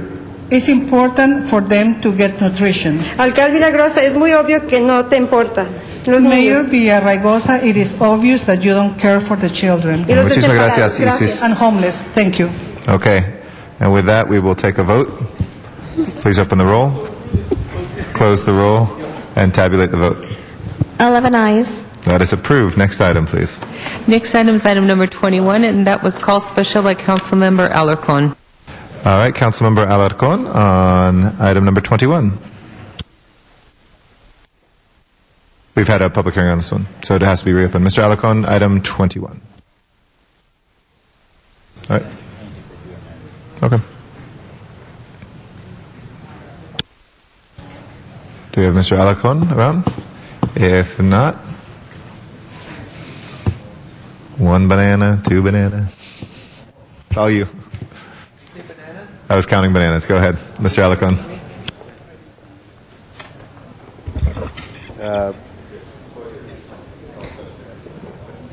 I called it special? Item number 21. It was called special. Mr. Weezer had a concern about the language, and the concern that I had was the language that we received from the review commission. The language was it's vague in terms of defining who the eligible members are, but it does say that they should be from the given area.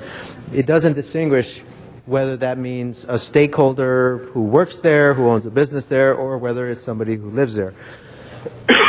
So, excuse me, but consistent with neighborhood council rules, I have no problem with Mr. Weezar's amendment to modify that to essentially stakeholder language, which is similar to the standard we hold for neighborhood council members. So with that, I support Mr. Weezar's amendment and urge your support for the matter as a whole. Mr. Weezar? Thank you very much, Mr. Alarcon. And yes, this would change so that it would allow someone who works in the area, not only resides in the area. This would be a lot more inclusive for people who have a stake in the area. So I would like to make a verbal amendment to the amendment that has been submitted, and I move to amend the ordinance to insert the phrase or worker in subsection B as reflected in the amended ordinance that has been distributed. If that's clear to the clerk. Without objection? City Attorney? Okay. Yep. Thank you, Mr. Alarcon, for your work on this as well. For the substantive change, we do have one card from the public on this. Mr. Dog, on item 21 as amended. Come on down.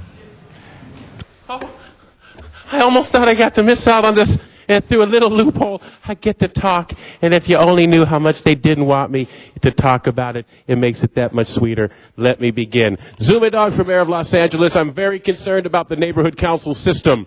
It's supposed to be an independent body created to provide input to council to try to give guidance, from the stakeholders. I say it's turned into an infiltrated, corrupt racket, just like everything else. I've given concerns that we have city council staffers who have their staffers sit on boards of other city council neighborhood councils. And this is an outrage because, again, you've never seen a council vote against another council member's land project. So I'm concerned about infiltration. It doesn't do any good to have an independent system if it's infiltrated by the mayor. And I'm here to say done.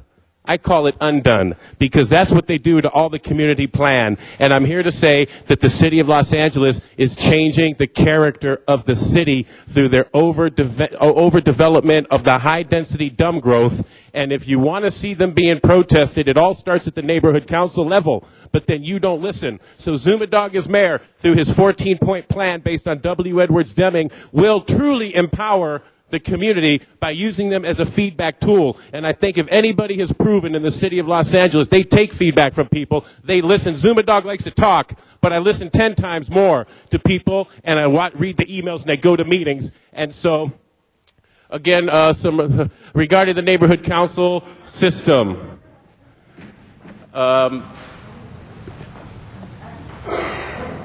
Yes, I'm at a loss for words here, but let me just say again that the vindictive, retaliatory spirit, I forgot what I was going to say because I didn't think I was supposed to talk, but we must, the neighborhood council staffers that sit on the boards of other council presidents, I want this to be addressed. I'd like to see them step down. Thank you, It Mr. must Dog. be addressed. That will close our public comment on this. And as amended, if we can please open the roll, close the roll, and tabulate the vote. 10 eyes. That is approved. And the Next- board will go over for 1 week on that item. Correct. It's a first reading and less than 12 members. That will go over 1 week. Next item, please. Item 22, call special by Councilmember Zine. Mr. Zine, item number 22. Thank you, Mr. President. On this matter, the question on what is required for your driver's license and the funding for that and how it would impact the county with the whole process. So we're talking about if you apply for a license, be registered to vote, the process of registering to vote is a very sacred process in our society, and I'm questioning, number one, if DMV can handle that process and how that would connect with the courts and the requirements to register to vote. For example, felons are not permitted to vote, but they can get a driver's license. How do we screen those individuals who would not be qualified? I'd like to get some information on that, on number 22 in that manner, please. And the funding, where the funding source is coming from. Okay. And I don't see anyone coming forward. So, I know we've continued this Mr. a couple Alarcon, do you times. want to address anything or make I'll the motion? respond. Okay. Mr. Alarcon. As best as I could without. Well, number one, if you know the funding source. Can I answer? Go ahead. Okay. Well, I'll give you all the questions at one time. With regard to the funding, this would be absorbed by whatever costs there would be absorbed by the state. But in this particular case, it really avoids a duplicative process where a person, every time they change their address, they have to get their voter registration done, then they have to go get their license done. This way, when they redo their license, they automatically will get their voter registration done. So it's actually going to save money. But the point here is to expand the pools of eligible voters to make it easily accessible to them. And in terms of screening, I'm sure there will be some simple form that DMV provides if you are interested in registering to vote. Are you not a felon? Are you not whatever? And then you either fill it out or don't. One question that came up is how do you screen for felons? Well, a felon can register right now at the city clerk's office by filling out a voter registration form. And it is screened by the county. We really have no control of that occurrence. But in this particular case, it would probably be easier for DMV to screen for that. But frankly, this is to make it easier for more people to be able to vote. And in that spirit, I think as a city we should support that, particularly given that our election process is, and I anticipate that the next election process next month will probably have less than 10% voter turnout. And given that, we should all, as elected officials, do everything we can to expand the pools of voters so that we can increase participation in our democracy. Well, I believe we should expand, but we have to make sure there's eligibility. Also, the question comes up is to the county. We have voter registration forms at the city clerk's, at just about every office that the public counter that we have. Correct. Nobody's screening that. Well, I'm sure someone screens it. Nobody's screening it. When it's turned in to the county of Los Angeles? It's up to the county. So I could register myself as Richard Alarcon with a fictitious address and then go vote, and register myself as myself and go vote twice under different names, and there's no screening process? No validation, no verification? Because when you go get your driver's license, you got to show some kind of identification. There is no additional standard imposed here that we have in our public counters where we offer voter registration forms. Well, I know that the forms are at the public counters. I don't know what happens when the forms are received. They fill them out at and they the mail county. them to the county registrar. And I'm sure the county just accepts them without any question? I'd like to know that. And also, personal income tax. If you do a personal income tax return, you automatically register to vote. I'd like to find that aspect out. Just because you do a tax return, that qualifies you to vote? According to this, that's what it says. Driver's license? It doesn't say that. It says automatically registering eligible voters. Automatically registering eligible voters who apply for a state-issued driver's license or identification card or who file a state personal income tax return. The key So if you is- file an income tax return, The key is eligible. Just because you file an income tax form doesn't mean you're an eligible voter. well, the same applies to the driver's license and the ID card. But, folks, honestly, the voter registration process is essentially a self-certification process. It is when there are challenges to that system in a particular election that you sort of weed these things out. But there's nothing in the current system, there's nothing to prevent the kinds of things that you're saying. So so it's essentially a self-certification. I Well- am an eligible voter. How do we know what the county process is if they're not here to explain it? I'd like to know what the county does. Well, If we're they elected accept it on officials, face and I value. would think we would know a little bit about the election processes. And having managed voter registration campaigns, I can tell you that what I am saying is true. The county does not bear the expense of going through every single file to see if somebody's a criminal, to see if they live outside of California, to see if they're actually a resident of where they say they're a resident of, to see if the information is correct. They can't possibly do all that. I don't know what they do. It's been years since I first registered, and I voted in every election since I was eligible. So I don't know what the form requirements are. I've seen them, but I haven't paid attention because I haven't used them in many years. But the question is, what process does the county follow when DMV submits these forms to the county? That's the question. The cost, is there additional cost? If there's no additional cost, I know our city clerk doesn't deal with it. It's the county folks. I know this didn't go to committee, and I think that some of these questions could simply be answered if we had it go to committee, and the county folks would come by and explain we're supporting something that the county may not be supporting. I don't know. And I think they're legitimate questions that we can assume, but unless we have the factual information, we don't know. And I'd like to support it if I have verification, but I don't have verification to say that it's worthy or not. And I don't want to be a dissenting vote if I can't get the answers to it. My only response is that this bill does not impose any additional mandates on the county as any other voter registration process does in the state of California. No additional costs, only more voters. And I urge your aye vote. Well, I still like to have the county explain how it impacts them, since it impacts the county register of voters, not the city clerk's office. And I'm not going to ask the city clerk to come forward because it doesn't impact the city clerk. But I'd like to know how it affects the county, and if the county register or their representative would come forward and explain, do they support it, do they think it's valid, or are they opposing it? We don't know that. And that's what I'd like to have answered by the county, since it's a county function and not a city function. So that would be my request, Mr. President. Thank you. Mr. Rosendahl.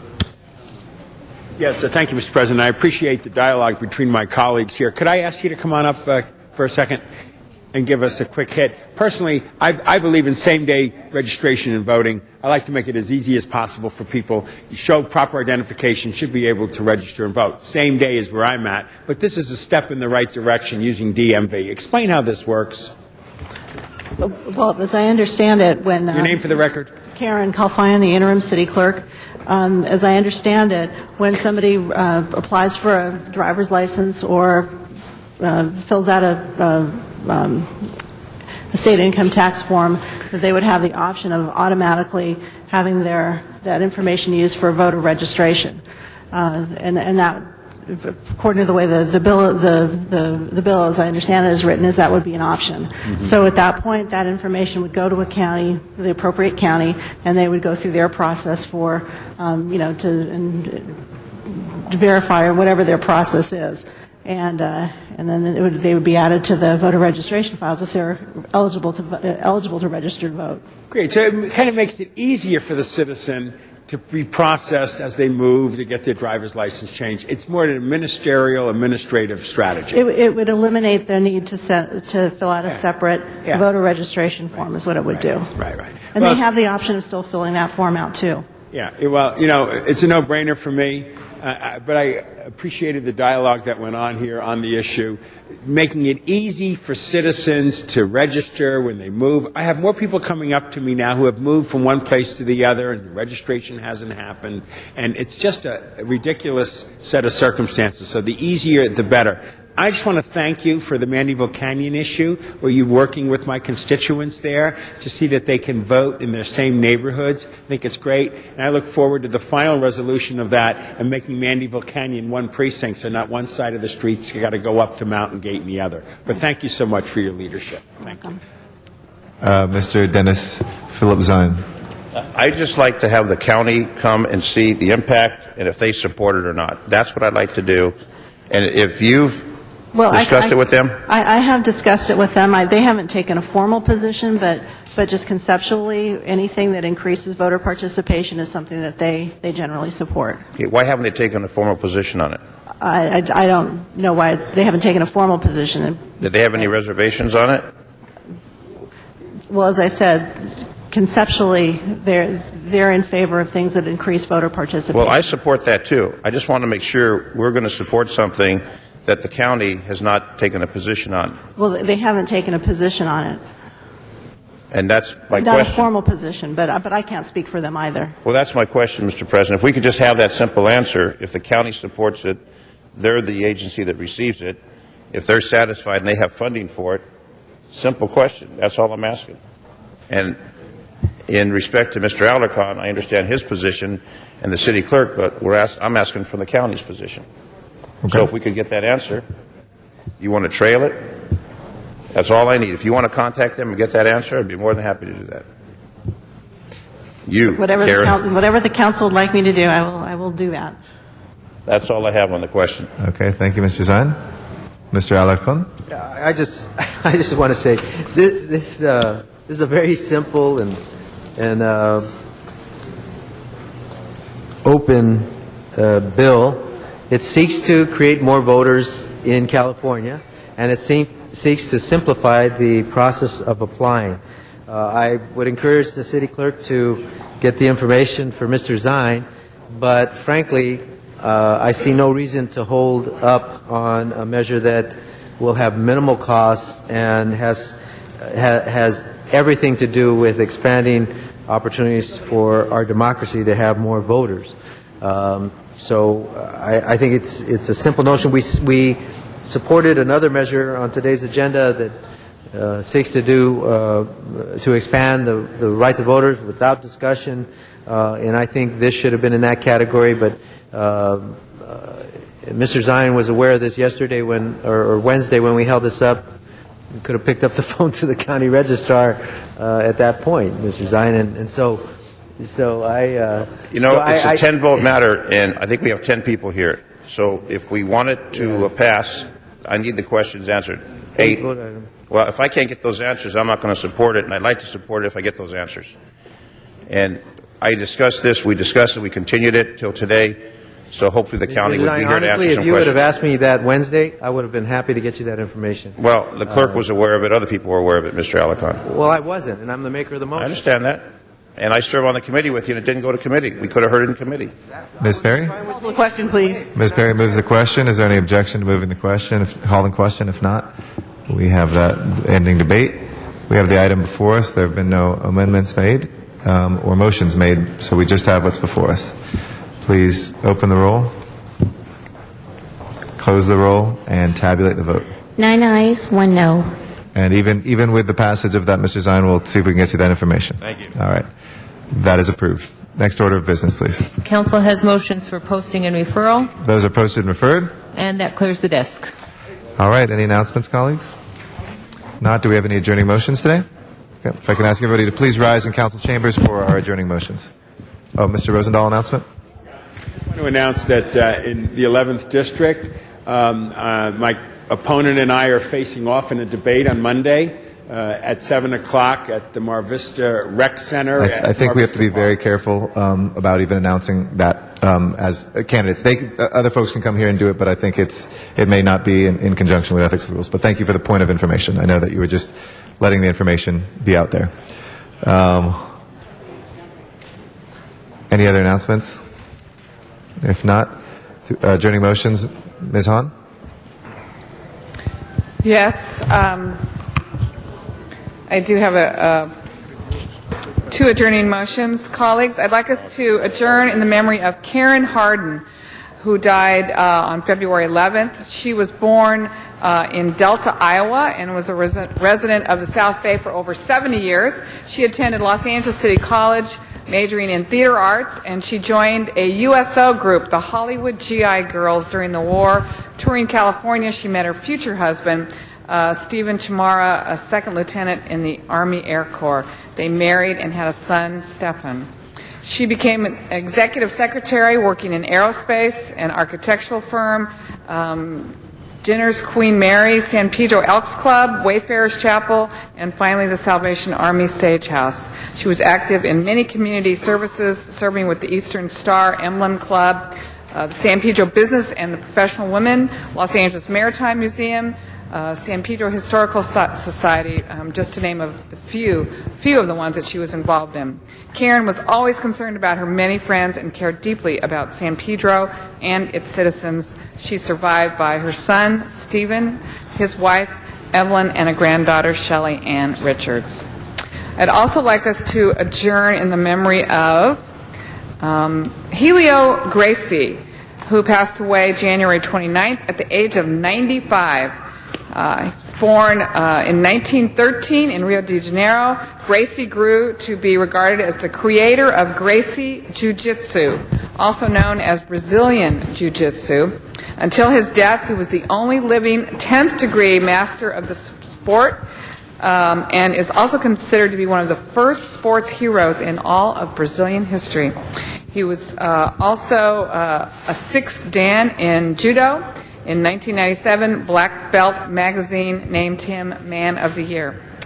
Helio leaves behind 5 sons and a legacy in the form of Brazilian Jiu-Jitsu and his legendary family of martial arts. He will be dearly missed. I was requested to adjourn this by our former colleague, Rudy Savornich. Thank you. Mr. Huizar. Thank you, Mr. President. And colleagues, I ask that we adjourn in memory of one of our sister police departments. The Los Angeles School Police Department lost one of their own, and as you know, our LAPD works hand in hand with them to ensure that our students are safe in the streets and around our schools and in our schools. And today I would like to adjourn in memory of Ruben M. Alvarado, an 8.5-year veteran of the Los Angeles School Police Department. He was assigned to the Central Division. He passed away in his home in Los Angeles on Sunday, February 15th. While off duty, they're still investigating the cause of death. His services are as follows. There's a viewing date Sunday, February 22nd from 4 to 9 p.m. The location is at the Guerra Gutierrez Mortuary, 5800 East Beverly Boulevard. And the Mass for the funeral is Monday, February 23rd, 9 a.m. at St. Alphonsus Church, 532 South Atlantic Boulevard. Officer Alvarado's interment will follow immediately after the church service. He leaves behind his parents as well as a niece and a nephew for which he served as a kind father figure to them, and he will certainly be missed by his immediate family and the school police, LUSD, and the city of Los Angeles. Thank you very much, Mr. Huizar. Any other adjourning motions, colleagues? If not,